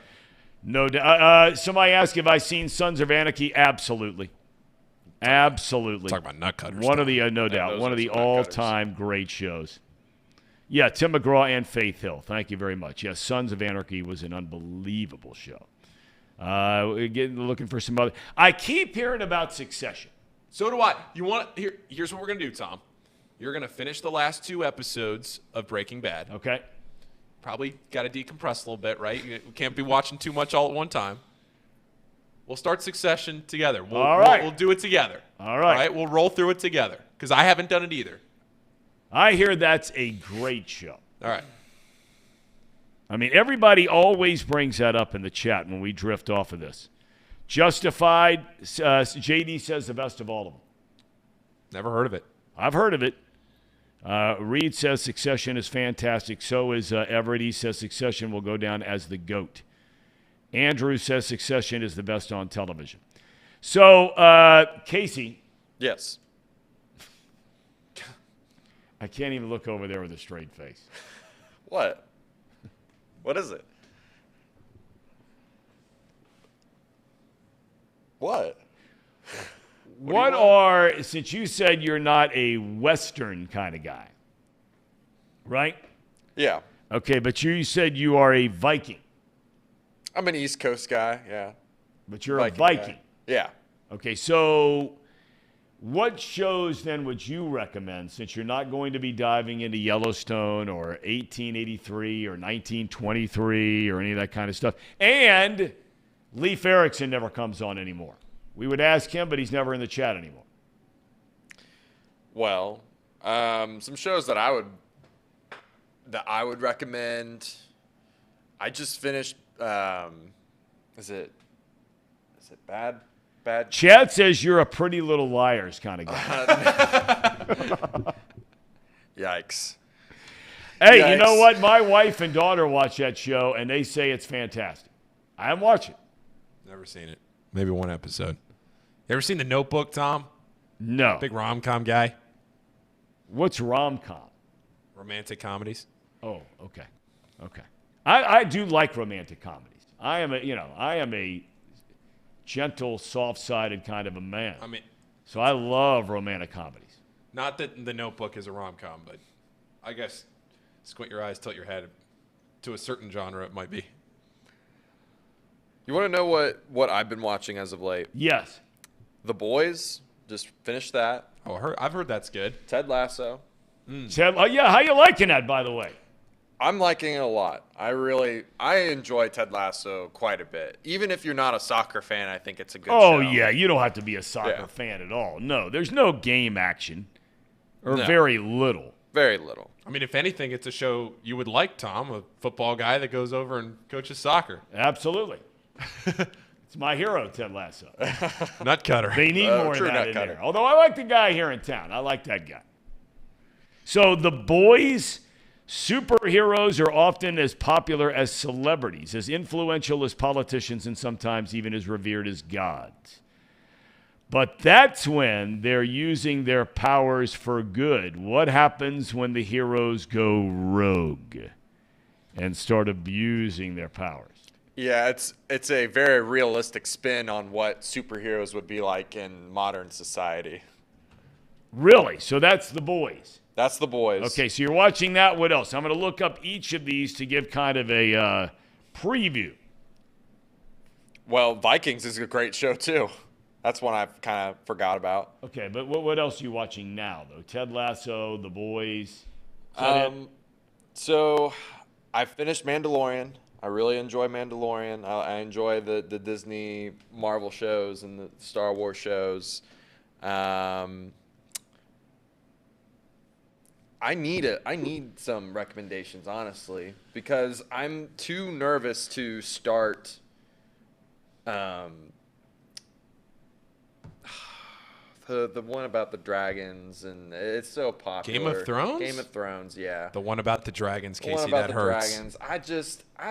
I'm so nervous to start that because I don't want to be dragged along for all this time. And then I heard so many bad things about the ending. No. Don't worry about that. Just watch the first 6 seasons. Yeah, the last 2 seasons are like, yeah, they're not great, but you get to that point and you finish it off anyway. So no. Don't let the naysayers get you down about Game of Thrones. That might be what we watch next, honestly. Yes. Is Game of Thrones. And I've been waiting. I've been saving it because, one, I heard a lot of good things back in the day about it. And then the last couple seasons, I heard a lot of terrible things. So I was like, oh, good. It's a good thing I didn't spend all this time investing in it and it disappoint me in the end. So Game of Thrones? Yeah. Yeah, I mean, if you watched it live and you were waiting for years and years and years to get to that final season, yeah, it was terrible. But if you just go back and you watch the first 5 seasons or whatever and binge it, and then you get to season 6, it's like 5.5 seasons are really good, and then the last 2 are just horrific. But it is what it is. Yeah. The first 5.5 seasons make up for it. It's good. Casey, have you ever been, it was asked in the chat by Fred, have you ever been to the Renaissance Festival? I have. And I've gotten a giant turkey leg. I didn't have a Viking helmet, though, at the time. I wish I did. When is that? Is that what time of the year is that? In the fall? Ooh, that's a good question. I'm not sure. I don't think it's the fall. I wouldn't know. Don't know. I don't think it's the fall. I could be wrong on that, though. I only went one time, and the one time I went, it started pouring down raining. Early fall. Early fall. Where is it? Labor Day to Halloween. It's right down the road here. It's not far away from here. Yeah, I think that you need to bring that helmet and walk around the Renaissance Festival. That'll be after your nuptials. That would be a perfect little getaway. It's over in Waynesville, I think it is. That'd be a perfect little getaway for you guys to just go hang out for a Saturday or a Sunday or one night, Friday night. Put that helmet on. Yeah. You'll be dialed in. I'll take a picture of me with a giant turkey leg. Yes. Going to town. Yes. And a cold beer. Cold Bud Light and that turkey leg and with that hat on, and you'll be dialed in. A giant mug of mead. Just for Leaf. Just for Leaf. Which I'm so sad that he's not come back. I take so much Where is he? from him. Where is Leaf? Where is Leif Erikson? It would be nice to know. Can Leaf ever make a comeback? I don't know. He's out pillaging somewhere. Still upset with me. So sad. Well, we've got about 9-10 minutes left. Okay. All right, so let's make we do have Box Lunch coming up after this. We'll have chat power rankings and all that. Reed's coming in to host Box Lunch. But before we get out of here today on this show, we have to make our Derby picks. Before we do that, let's run the one-minute highlight of last year in case you don't remember. This is the incredible comeback last year from Rich Strike. Look at how far back he comes in the race. And it's Larry Colmus in the bottom right, his broadcast of it. Run it. Here we go. Is next after 3 quarters in 1 minute 10 and 4/5 seconds, and now Epicenter comes splitting horses and is moving up quickly as Crown Pride takes the lead around the far turn. It is Crown Pride battling with Messier. They're stride for stride. Epicenter and Zozos in behind them. Cyberknife swings up on the outside. Sandon gets the rail run, and they're into the stretch. Still so far back. Messier, Crown Pride, and Epicenter. I mean, wait, he's still like. I'm gonna look how many lengths back. Now he makes his move. Look how things open up then, though. There's God at work. And then he comes meant to be. Stride for stride. Simplification down the outside is next. They're coming down to the wire. Epicenter's ended. Rich Strike is coming up on the inside. Oh my goodness! The longest shot has won the Kentucky Derby.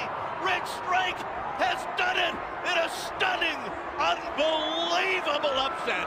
So that's big league call right there. It is. Big league call. That's a buddy of yours, right? Yeah, so I did a podcast during COVID. Didn't run very long, but just gave me a reason to stay busy, and it had some broadcasters on. And Larry was kind enough to join me, and it was a great time. He's been a broadcaster for a long time in horse racing, and he actually got his start out at a racetrack near where I was working in Bowie, so that we had a little bit of that connection. And I haven't talked to him since then, but he's a good dude, really good dude. Really okay, good dude. Let's get to it. Let's go. All right, picks. Make your pick, Tom. You gotta put the odds up there. So there have been 4 scratches right now. We'll see who fills in the field from the alternates. You're looking at probably 19, 20 horses in here. 4 have been scratched, especially Practical Move, who was a popular pick. I am going to go with. Are we going win, play, show here, or just a winner? Let's just go with a winner. All right, let's go with a winner. Let's just go with a winner. I'm going to go with 2 fills. 2 fills. I'm going to go with Empire. Angel of Empire? Yep. Flavor and Pratt, great jockey. Great jockey, Casey. I'm taking the 15-1 long shot, Verifying to win it. The 2 spot. All right. There we go. Good stuff. All right. And then our cherry on top. Run it. Go ahead, Casey. Tom, I don't know if you saw this morning. Okay. But, probably did not. But we have a new reveal for the City Connect for the Reds, and I think you'll. How big league would that be? Big league. No, I'm going to tell you, that would go down as the greatest jersey of all time. If you came trotting out into a game with a team nut cutters on it, oh, yeah. that other team knows you're coming to play. Absolutely. I think we would. Who created that? Did you create that? No, Rico Suave on Twitter. Love Rico. He comes up with some great stuff. Yes. I just love How many the of those detail. you think? You know what we ought to do? In all seriousness, we ought to get those made here at If Headlines. it didn't have the Reds logo on the side. No, we won't have the Reds. No, on no, it. I'm just saying. Want to be associated with a winner here? Yeah, I'm just saying. We don't do that. We could sell a million of them. I think that would be legit. Buy.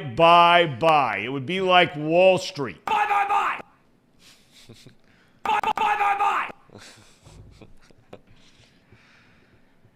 That would be big time. Rico, you're the man, Rico. You're the man. All right, almost time for box lunch. Reed Mouse is in the house. Reed, what's happening, brother? Your Cubbies are a sinking ship, just like the rest of them in that division. Hey, NL Central's wide open, Tom. I got to tell you, you're getting to my heart a little bit today. You're defending Anthony Rizzo. And, I love Rizzo. And you just called the Reds losers. So. Well, I mean, are they winning? That's true. If they're winning, I'll call them winners. That's right. Right? That's right. Everybody in the Central is a loser right now. What is it, 18 games? 18 in a row collectively in the division. The Reds I'm not are taking a shot at the Reds. I'm just saying that right now they're a sub-500 team. That's not winning. Right? Right. No doubt about it. Neither are your Cubbies. Yeah, they've lost 6 of 7. So the Reds are probably playing the best out of anyone in the NL Central right now. You know what? I think you might be right. Yeah. White Sox come to town. They can sneak a series out. White Sox aren't very good. What do you think of Rizzo? You got to love Rizzo, right? Even though he's gone. My dog's name's Rizzo. Anthony Rizzo is probably my favorite baseball player I've ever watched. Yeah. He was the first pillar of the Cubs rebuild. Yep. And he represented the franchise beautifully. He was the captain. No one I'd rather have hoist the trophy, the commissioner's trophy, coming out on Wrigley Field after they won it all. Anthony Rizzo he's a game. He goes to New York, and he's a lot of New Yorkers' favorite players now. Well, he's a man of the people. Right. I mean, look, he's a regular guy. Mm-hmm. Italian family, whole 9 yards. I used to watch him coming out of Wrigley after games, and the way that he would be with fans, it's just unbelievable. I mean, I don't know how anybody doesn't like. I mean, Steve Cashman says that we hate Rizzo. Okay, it's because you don't like the Cubs. How do you not like Rizzo? He leans into the Italian thing, which is awesome. He does. Wears the 2 chains and a wife beater. But that's who he is. Right. There's nothing wrong with that. The school he graduated from actually was the school that had that school shooting down in Fort Lauderdale from a few years ago, if you remember that too. And he did a lot of good work after that happened. Believe me, there's a lot to like with Anthony Rizzo. Is anybody perfect? No, but there's a lot to like. All right, what do you got coming up here today, big boy? Not a whole lot to talk about. The main thing is the chat power rankings. And Paul, big deal. Listen, Tom. I've been ridiculed for my power ranking. So we bestowed the power upon Paul, and I feel pretty good about them. I finalized them a few minutes ago. I feel pretty good about them. Okay. It's a lot of power. And that's at the end of the show. That's at the end of the show. Okay. Tom, I want you to tell me right now, do we as a chat end up at Sonic for lunch today? Yes or no? Does the wheel send us to Sonic today? Weren't you the one bad-mouthing Sonic one day? Sonic's terrible, Tom. It's terrible. What about rallies? There's not a rallies here in town. It's okay. Rallies is okay. All right. Okay, because I think when you told me that, I was confusing it with rallies, because I think that's around the corner from where I live in Milford, and my son swears it's a great spot. Rallies. I've probably been to rallies twice in my life. I think there is actually a rallies on the east side of town here. So. Okay. All right. I think there's a good chance, because Reed doesn't like it, that it's going to come up since he's in a losing streak, like the Cubs, and it sounds like he does not want the wheel to hit Sonic. That means it's going to hit Sonic. Whoa! So you're predicting a Sonic lunch? That's huge. We've never been to Sonic as a group off the wheel. Casey and I have been once. That's about to change. All right. All right, here we go. Case, thank you so much. Paulie, thank you. Reed, have a great show. Thanks, Tom. Thanks, everybody, for joining us. Have a great weekend. The very, very best to all of you and yours. God bless. We'll see you next week. Have a great day. It's time for Box Lunch, starting now. I must admit, I didn't think much of this show the first time I laid eyes on it. Seemed like a bunch of stiffs wasting nice The worst microphones. trade of all time happened back in 1803. Go ahead. Napoleon Bonaparte traded the Louisiana Purchase for $3 million. Napoleon, what happened? Half the country for $3 million. You can't even get Tucker Barnhart for $3 million. Then I came to realize these guys are funny. And Justin Fields have identical stats the last 5 weeks about throwing the football. This guy, okay, And folks, are is a some of the fidget best spinner. gamblers I've come to know. If you're betting on USC and or TCU, let it be known you are a square. TCU is going to hammer this team tomorrow night. I hate to hear that. Tomorrow When we come back afternoon. in here on Monday, you're going to be happy as a lark because USC lost, but you're going to be wrong about TCU. Get ready for the most useless hour of your day. It's time for Boxed Lunch, presented by Betfred Sportsbook. Now, Casey, run that track.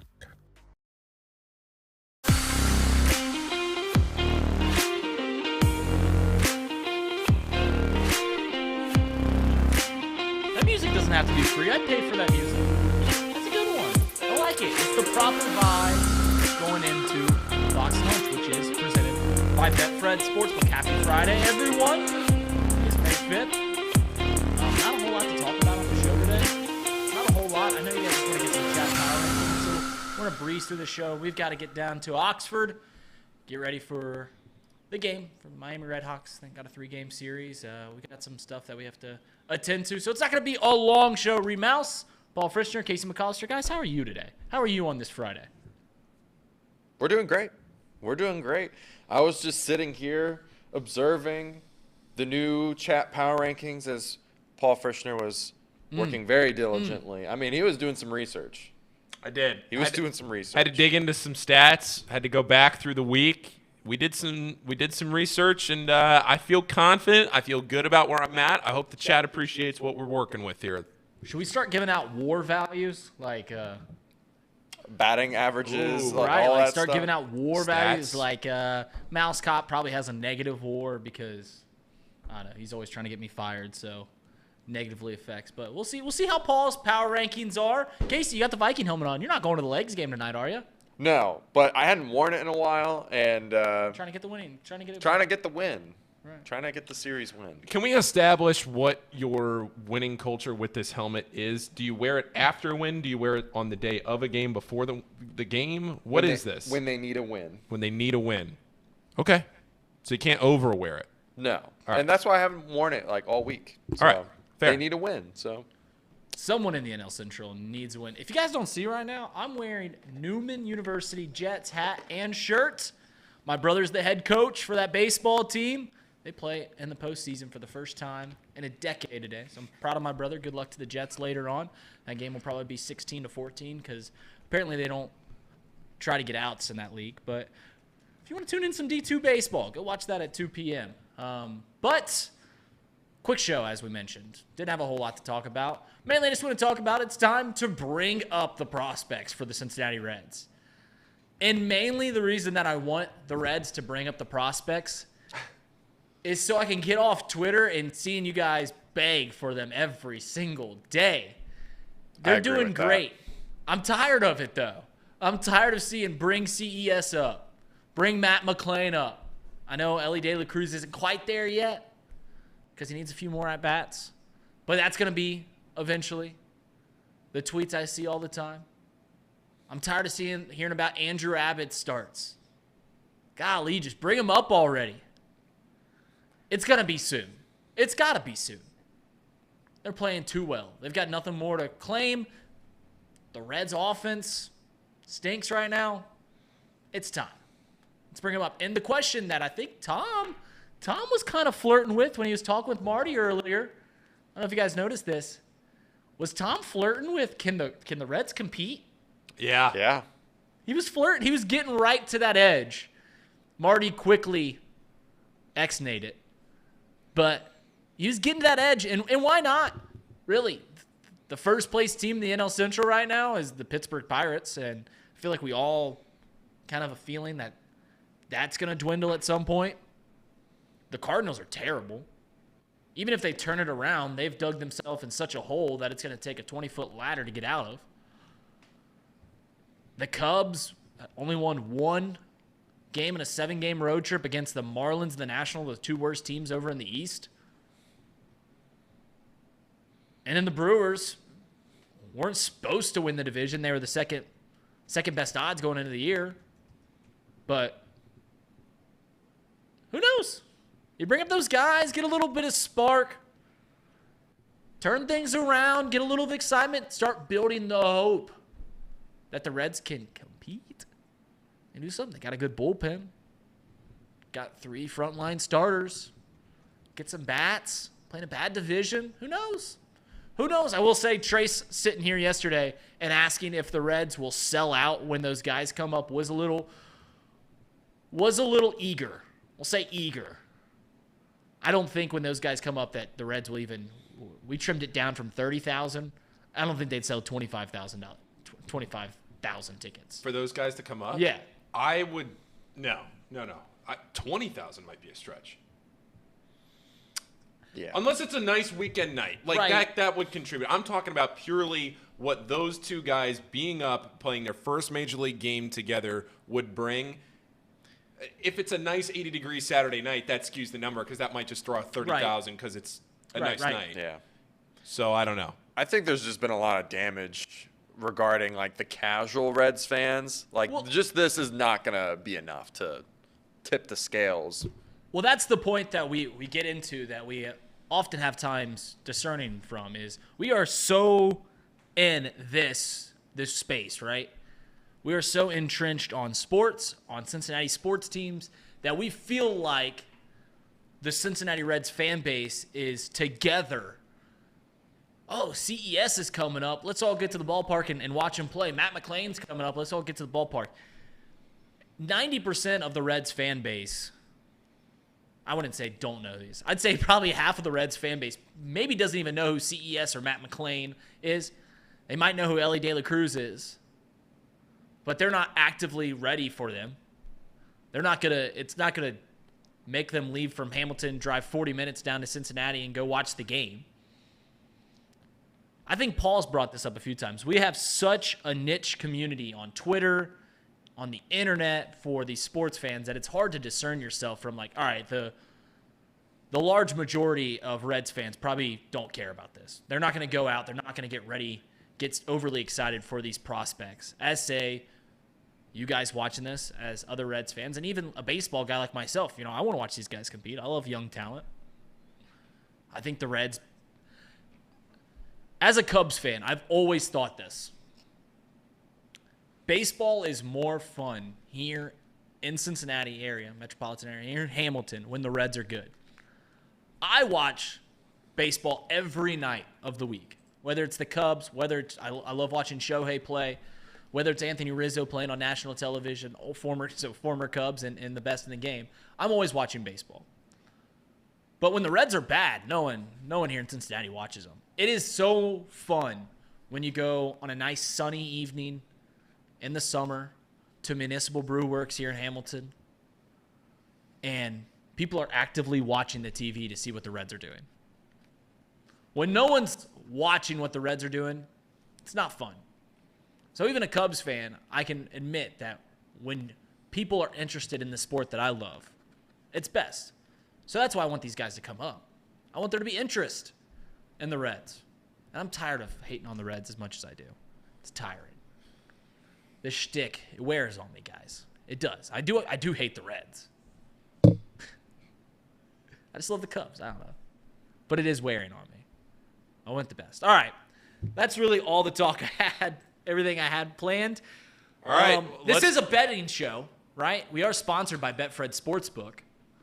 So, if you had to take a future right now, you had to take a flyer, and I'm pulling up the odds as we speak. Should have had this ready to go. I got them for you if you... Spew the odds for the NL Central. And what are we taking? Brewers got to be minus money, right? We ain't taking NL Central, money. The Brewers are minus 145. They are the favorites right now. All right, so we're not taking them. No.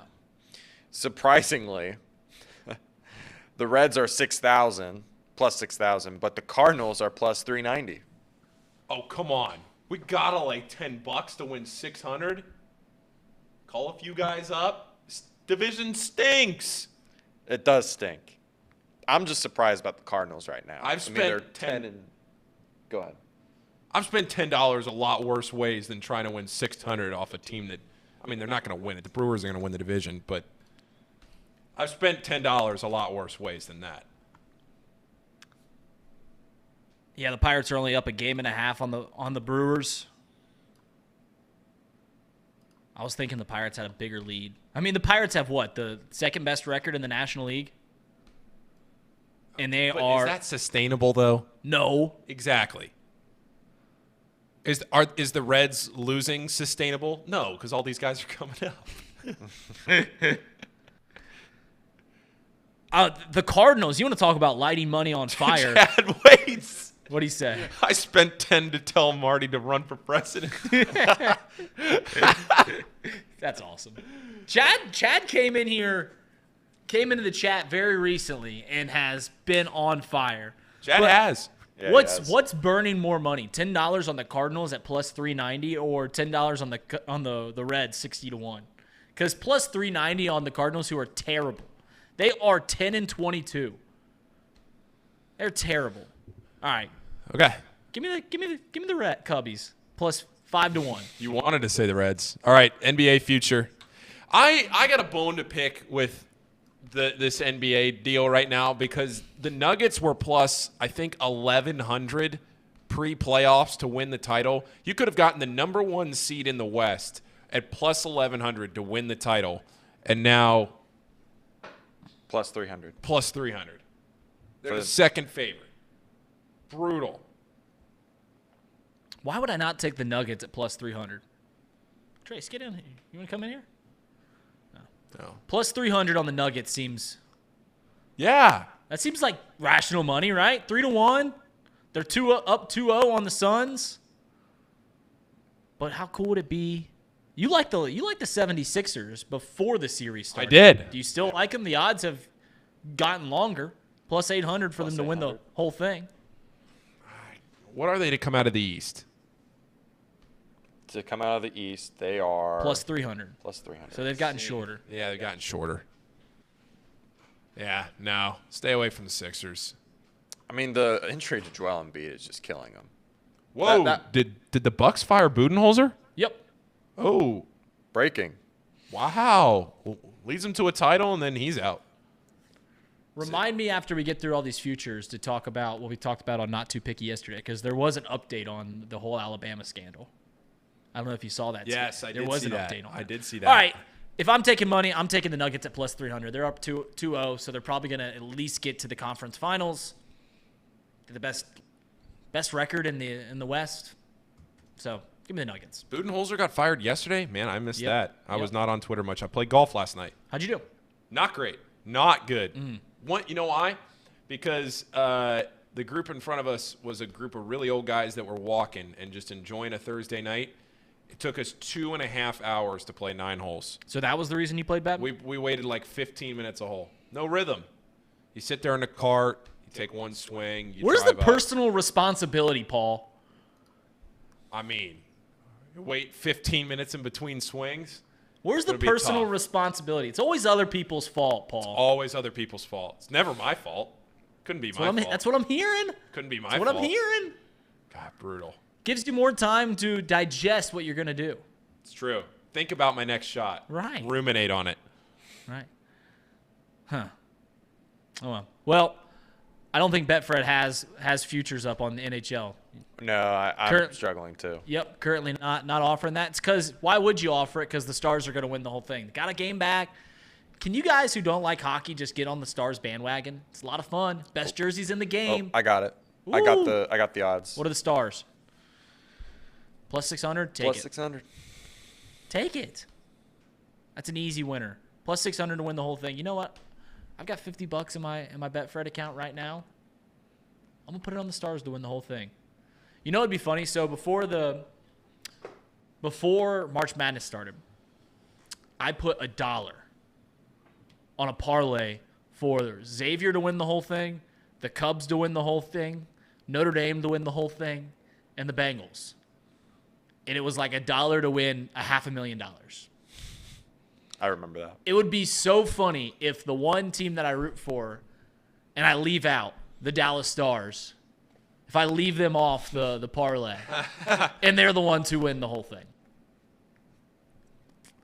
Go Stars. Paul, you're a Star. We went to a Stars game. We did. The only NHL game I've ever been to. I've been to 3 hockey games in my life. 2 of them have been the Cyclones. One of them, Dallas Stars and the Columbus Blue Jackets. We had great seats. Reed and I drove up to Columbus back in December and had ourselves a nice night. Yes, we did. Had a nice. We had a fun time. We had a fun time. All right. Like I said, wasn't too much to divulge on this show. Didn't have a whole lot to talk about because really you guys just wanted to get to the chat power rankings. So without further ado, Paul. Yeah. Take it away. Go. All right. Take it away. So we have some honorable mentions. Kept the same format from last week. We have some honorable mentions here. Uh-oh. I'm going to get covered up here, so that's okay. That's all right, Casey. Nobody needs to see me anyway. PB's Ghost, OJ's 94 Bronco, AJ Worse. You all are honorable mentions this week. You're all there. PB's Ghost has done nothing but ridicule me for my voice, which I know. I've got thick skin.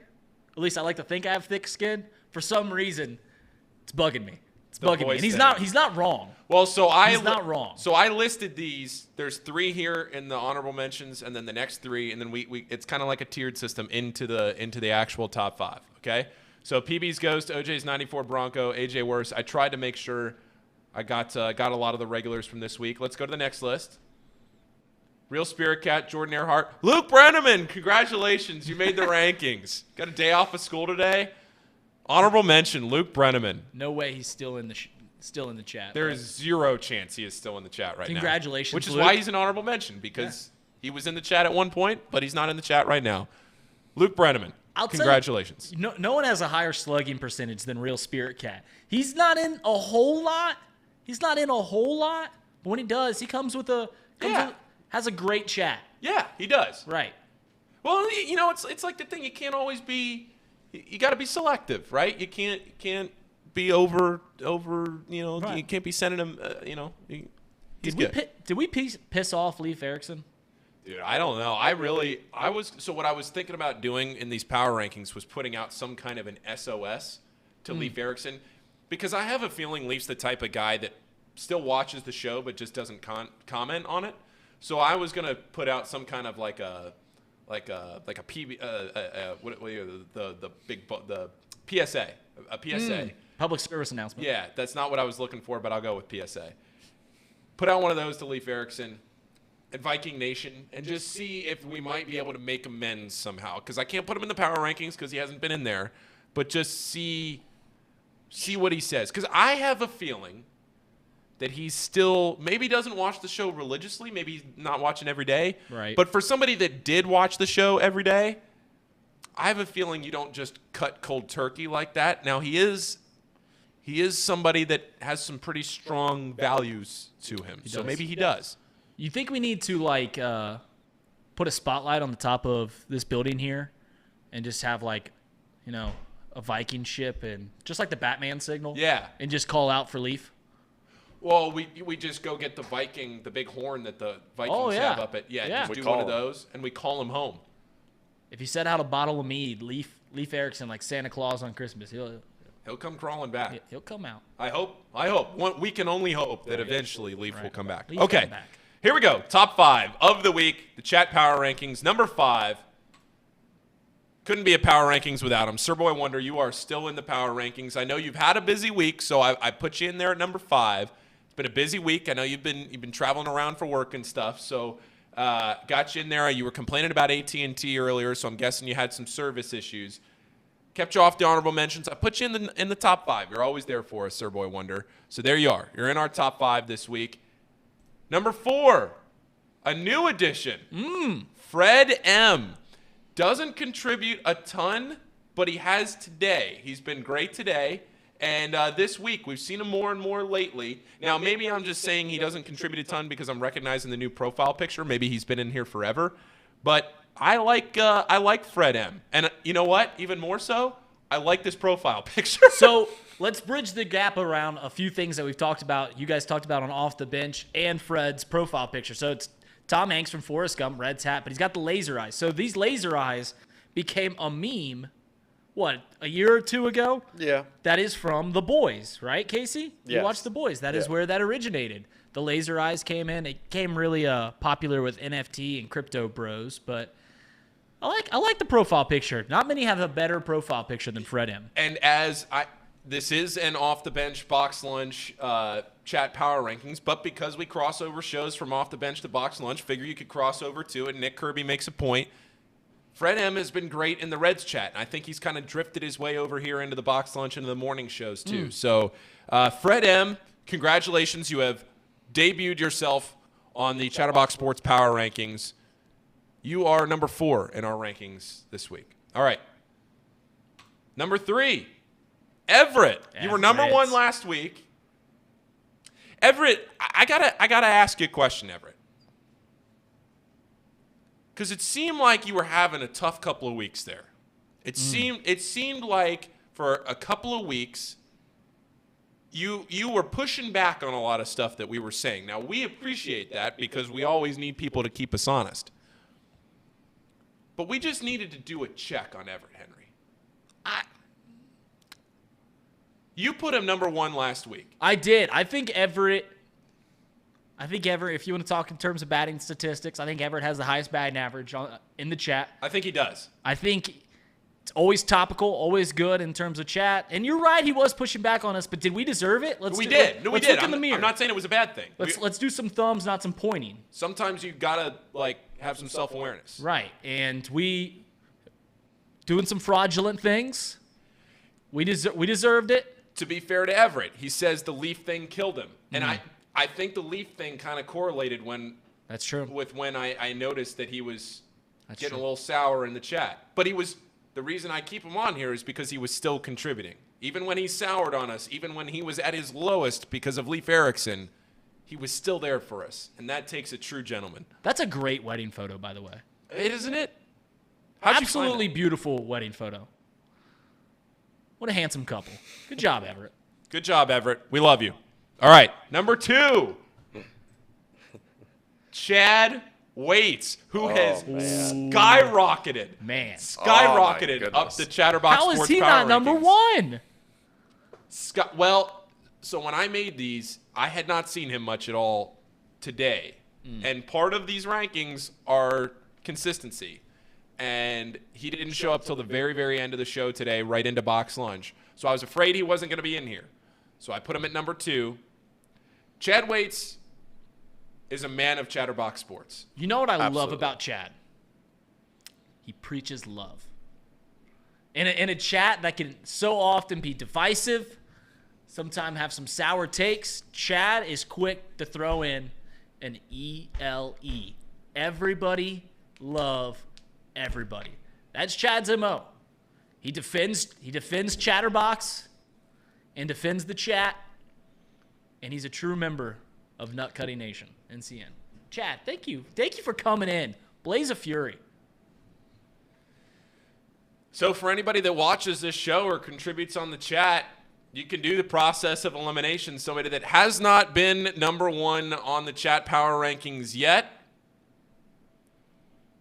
but very much deserves the honor now. Congratulations, Mouse Cop. You are number 1. You are number 1 in the chat power rankings this week. You are number 1 in Paul Fritzner's first and debut chat power rankings. Congratulations. It was more than overdue. You are somebody that has been in this chat for as long as this show has existed. All you do is contribute on brand, on topic. The humor is good. You know when to time the humor. You know what hits, what doesn't. I don't know if anybody gets the show more than Mouse Cop does. Gets the show? He's trying to get me fired. How is he number 1? Maybe he gets the show. Oh my God. He's trying. You know what? First off, he's never seen semi-pro. He just alluded to that earlier in the chat, just seconds ago. He had no clue what ELE meant. So he's never seen Semi-Pro, which is an egregious. You got to go watch Semi-Pro tonight. But Mouse Cop at 1, Paul? Mouse Cop at 1. It was right there between Chad and Mouse Cop. You had Chad at number 1. Well, yeah, he's the one not trying to get me fired. You're right. And I was nervous that Chad wasn't going to be in the chat today. He said he was watching, but he wasn't commenting. That's fair. He's contributing to the GDP of America. That's great. We appreciate that. But I needed somebody that has been in the chat this entire week, this entire show, really the whole run of the show. That's Mouse Cop. He's my number 1. Chad, we love you. It was like a 1A, 1B situation, but I had to go with the 1A. I think this is all a conspiracy to put Mouse Cop at number 1 just for my voice to get really high-pitched and for PB's ghost to make fun of me even further. No Ronnie Smith in the honorable mentions. Are you claiming that it's rigged again? That's what I said. Oh, no. It's not rigged. Ronnie Smith, we love you. I'm sorry you got left out of the honorable mentions. No Boom Shakalaka? Boom's come to the studio a few times. Boom has been here. We have a lot of people here in this chat that have been here and been around for a long time. Boom has been to the studio. Loyal consumer of Pawnee water. Yeah.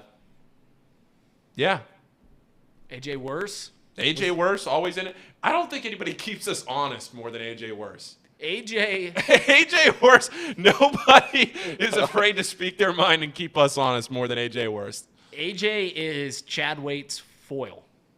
He's the we're Chad's bringing, he's regardless of what has been said, always bringing us back, rounding us in. You got AJ Worse keeping us honest. He's our anger translator. I have a feeling that AJ Worse and I disagree on a lot of opinions that we have shared with each other over the course of the show, but we always come back to basically, at the very end, it boils down to a respect. And I think AJ mutual respect. I think it's mutual respect that we both respect each other's takes. So thank you to AJ. Matt Bailey is somebody that didn't make the honorable mentions this week. We appreciate Matt always watching. I'm trying to think of some others. I was trying to go through and make sure I hit on everybody's names. Leif Erikson fan club is in here, but not actually Leif Erikson. Thomas, of course. We have a Leif Erikson fan club now? There is one. If you click on the participants in the chat, I see Leif Erikson fan club has been in here at least at some point today. Andrew Harold and a few others. So do want to thank everybody for watching, but congratulations to Mousecop, the player formerly known as Mousecop. You are number 1 for the first time, and if this is my only time doing it, maybe the only time. Yeah, I think we're gonna give it off to Casey next week. Casey, Friday. Let's go next week. The day Big weekend coming up next week. Day before his bachelor party. Oh. I don't think I'll be here next Friday, so it's just gonna have to be at the tail end of off the bench. Oh no, Brian B. Massive omission. I had Brian B in there. I thought he was in the honorable mentions. I must not have re-added him back in because he was on the honorable mentions last week. I was retyping the list. I meant to add him in. Brian B., you are on the honorable mention list. You're right. My college basketball guy. But he said he would break up with me after college basketball season. That kind of hurt me. Love you, Brian B. I like Brian B. Love Brian B. And I love the dog profile picture, too. It is great. It's always a little warm and fuzzy in the morning. It is great. Paul. Yes. Give us a teaser for Monday. Monday, yeah, it's going to be exciting. So I have the voice of the Louisville Bats coming on Monday. I figured it would be good with Christian Encarnacion Strand, Matt McClain, all these guys at AAA. Let's go straight to the source. Let's get those guys. So I am going to he's a good friend of mine, Nick Curran. He's going to be on Monday. We are going to do the top 5 Bengals games that we are looking forward to this year. We have a few more segments we're talking about.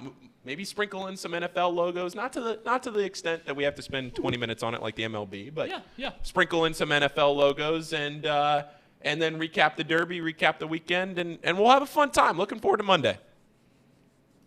I'm excited for Monday, Paul. Long overdue. The Paul Show. The Paul Show. Long overdue. Long overdue. Guys, I got to ask the chat something before we round up this show. Is there anything else you guys want? Like a weekly? So we love the chat power rankings. That's fun. Is there any other weekly thing we could do just to, kind of tie a ribbon around the week that we just had? This is the final thing that we do every week, box lunch on Friday. Is there anything else we could do? Top segments of the week? Just give an overall grade? I don't know. What can we do? Any suggestions? Throw them in while we get the wheel ready. We got Amelia Clark on the baseline crawl. I don't know if you guys saw that. Paul, you watch Game of Thrones. Oh, yeah. Oh, yeah. It's hard not to fall in love with Amelia Clark while watching Game of Thrones. Oh, yeah. Casey. Yeah. You got to tune in, man. Oh, Game of Thrones feels like right up your alley. It honestly does. It shocks me you haven't. Right up your alley. I mean, I've heard a lot of good things about it. It's really good. I got to try it. I've got to try it. I've just been waiting. It's been I'm going to watch it. Just keep it in the reserves for when I really don't have a show to watch. One of those. I think I might be with OJ's 94 Bronco here on Marjorie. I think I'm with OJ's 94 Bronco. Marjorie. I think he's right there. Really? Yeah. I think I'm with it. What was Sophia Turner's character's name? What was her name again? Sansa. Yeah. Married to a Jonas brother now. Married to a Jonas Brothers concert tour, Indianapolis. Let's go. This weekend? No. Over the summer. Oh. At some point. Man, comment of the week would be fun, but that'd be hard to keep. God, that'd be hard. That would be hard. That'd be hard. I mean, there's a lot of comments, guys. A lot of comments. Which we love. We'll put it in your shoes. If you guys want to screenshot the comments that you think should be suggested and send them in on the Discord, yeah, we can do that. But we're going to put the ball in your court on that one. We're going to put the ball in your court. How about this? We got OJ's Bronco, $1.99, Super Chat, Red Sweep. I'll make a promise to you guys. I have been overly critical of the Reds, right? And I've been teasing you guys, as I do from time to time. People often call me a heel for some reason. That's just the way my personality fits. If the Reds sweep the White Sox this weekend, there is one photo of me wearing a Reds jersey when I went to Reds Fest as a kid. It is the only living proof that I have of me supporting my dad's and my brother's favorite team. I'll bring it in. I'll let you guys see it, because it is something that out of everything I've ever done in my life, I've buried it. Buried that. And I might even wear a red shirt if they sweep. But they got to sweep. And I'll wear that. I'll own that. I'll let my voice get a little deeper over the weekend. Got to work on that. But, guys, let's do Wheel of Lunch. All right, here we go. Are we starting our weekend at Sonic? Oh, take Fatima out of there, Gabriel. I love the biblical names that I know that go in the Wheel of Lunch. Yeah, when you pull it up. the same thing. Any Gabriel, other suggestions? Hannah, Fatima. We got Sonic in there. Throw another Sonic in there. And you know what? Bagel and Deli. Obviously, Casey, you can't come, but me and Paul could try it out. I don't feel like spelling it. All right, here we go. All right. It's going to be a bummer if Sonic goes out number one. Thom saying that he's had a trash can made me happy. All right. Yeah, that was great. You guys ever had a trash can? I've not. Yeah. I assume other college bars do the same thing. It's just like 5 different liquors and a Red Bull. That's all it is. Sonic survives round one. Oh, there's one Sonic. Sonic survive. No, well, we're down to one. What's B and D? Bagel and Deli. Oh. I just didn't feel like typing it out. Got it.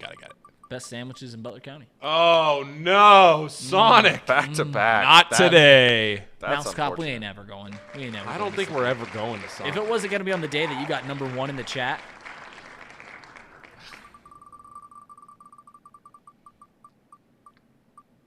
All right. Wendy's? See you, Wendy's. Cane's actually sounds pretty good, I ain't going to lie. We hadn't had it in a long time.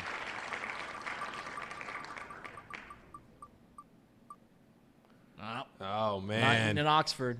Man, Paul, your options are very limited. My options are limited. They're not looking good. Not a Canes guy, not a Panda guy. Oh no. Why don't you like Canes? I never No, heard Canes is fine. I feel like we ate it so much in the fall. Just kind of. Canes is fine though. I can roll with Canes. I noticed you're not a big chicken guy. When we go places like other people ordering chicken sandwiches, we're going to Panda. It's Canes. Oh wait, no, it's Panda. We'll give it one more. One more shot. You're willing to test the wheel? Throw Sonic on there. We didn't throw Jollies on there. Oh, I wasn't serious. Oh, you weren't serious. Uh-oh. You made the proclamation, didn't you? Oh, no. This is just if Sonic for you. goes out again, that would be laugh out loud funny. All right. Uh-oh. Uh-oh. Uh-oh. This is any retribution that we have. This is as close as Mouse Cop has ever been since the disaster. It's got to land on Sonic. Oh, my God.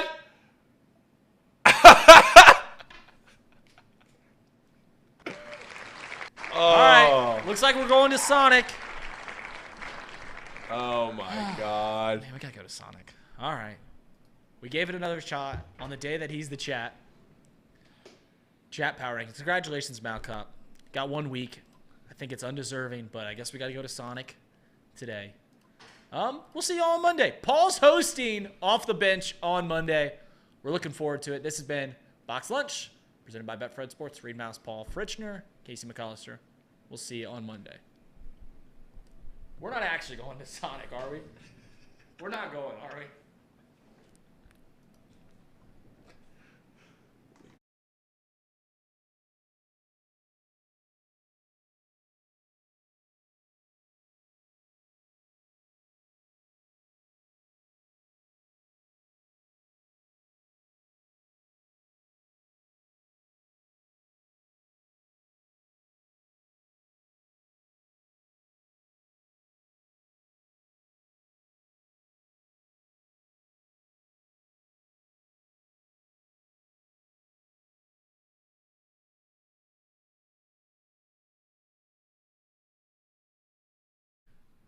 Thanks to the $5 super chat, Mouse Cop. I'll be honest, guys. We've had that planned for weeks if Sonic ever was picked. So thank you for tuning in. We're going to go to Sonic. We'll see you on Monday. See you guys. Thanks for the super chat, Mouse Cop.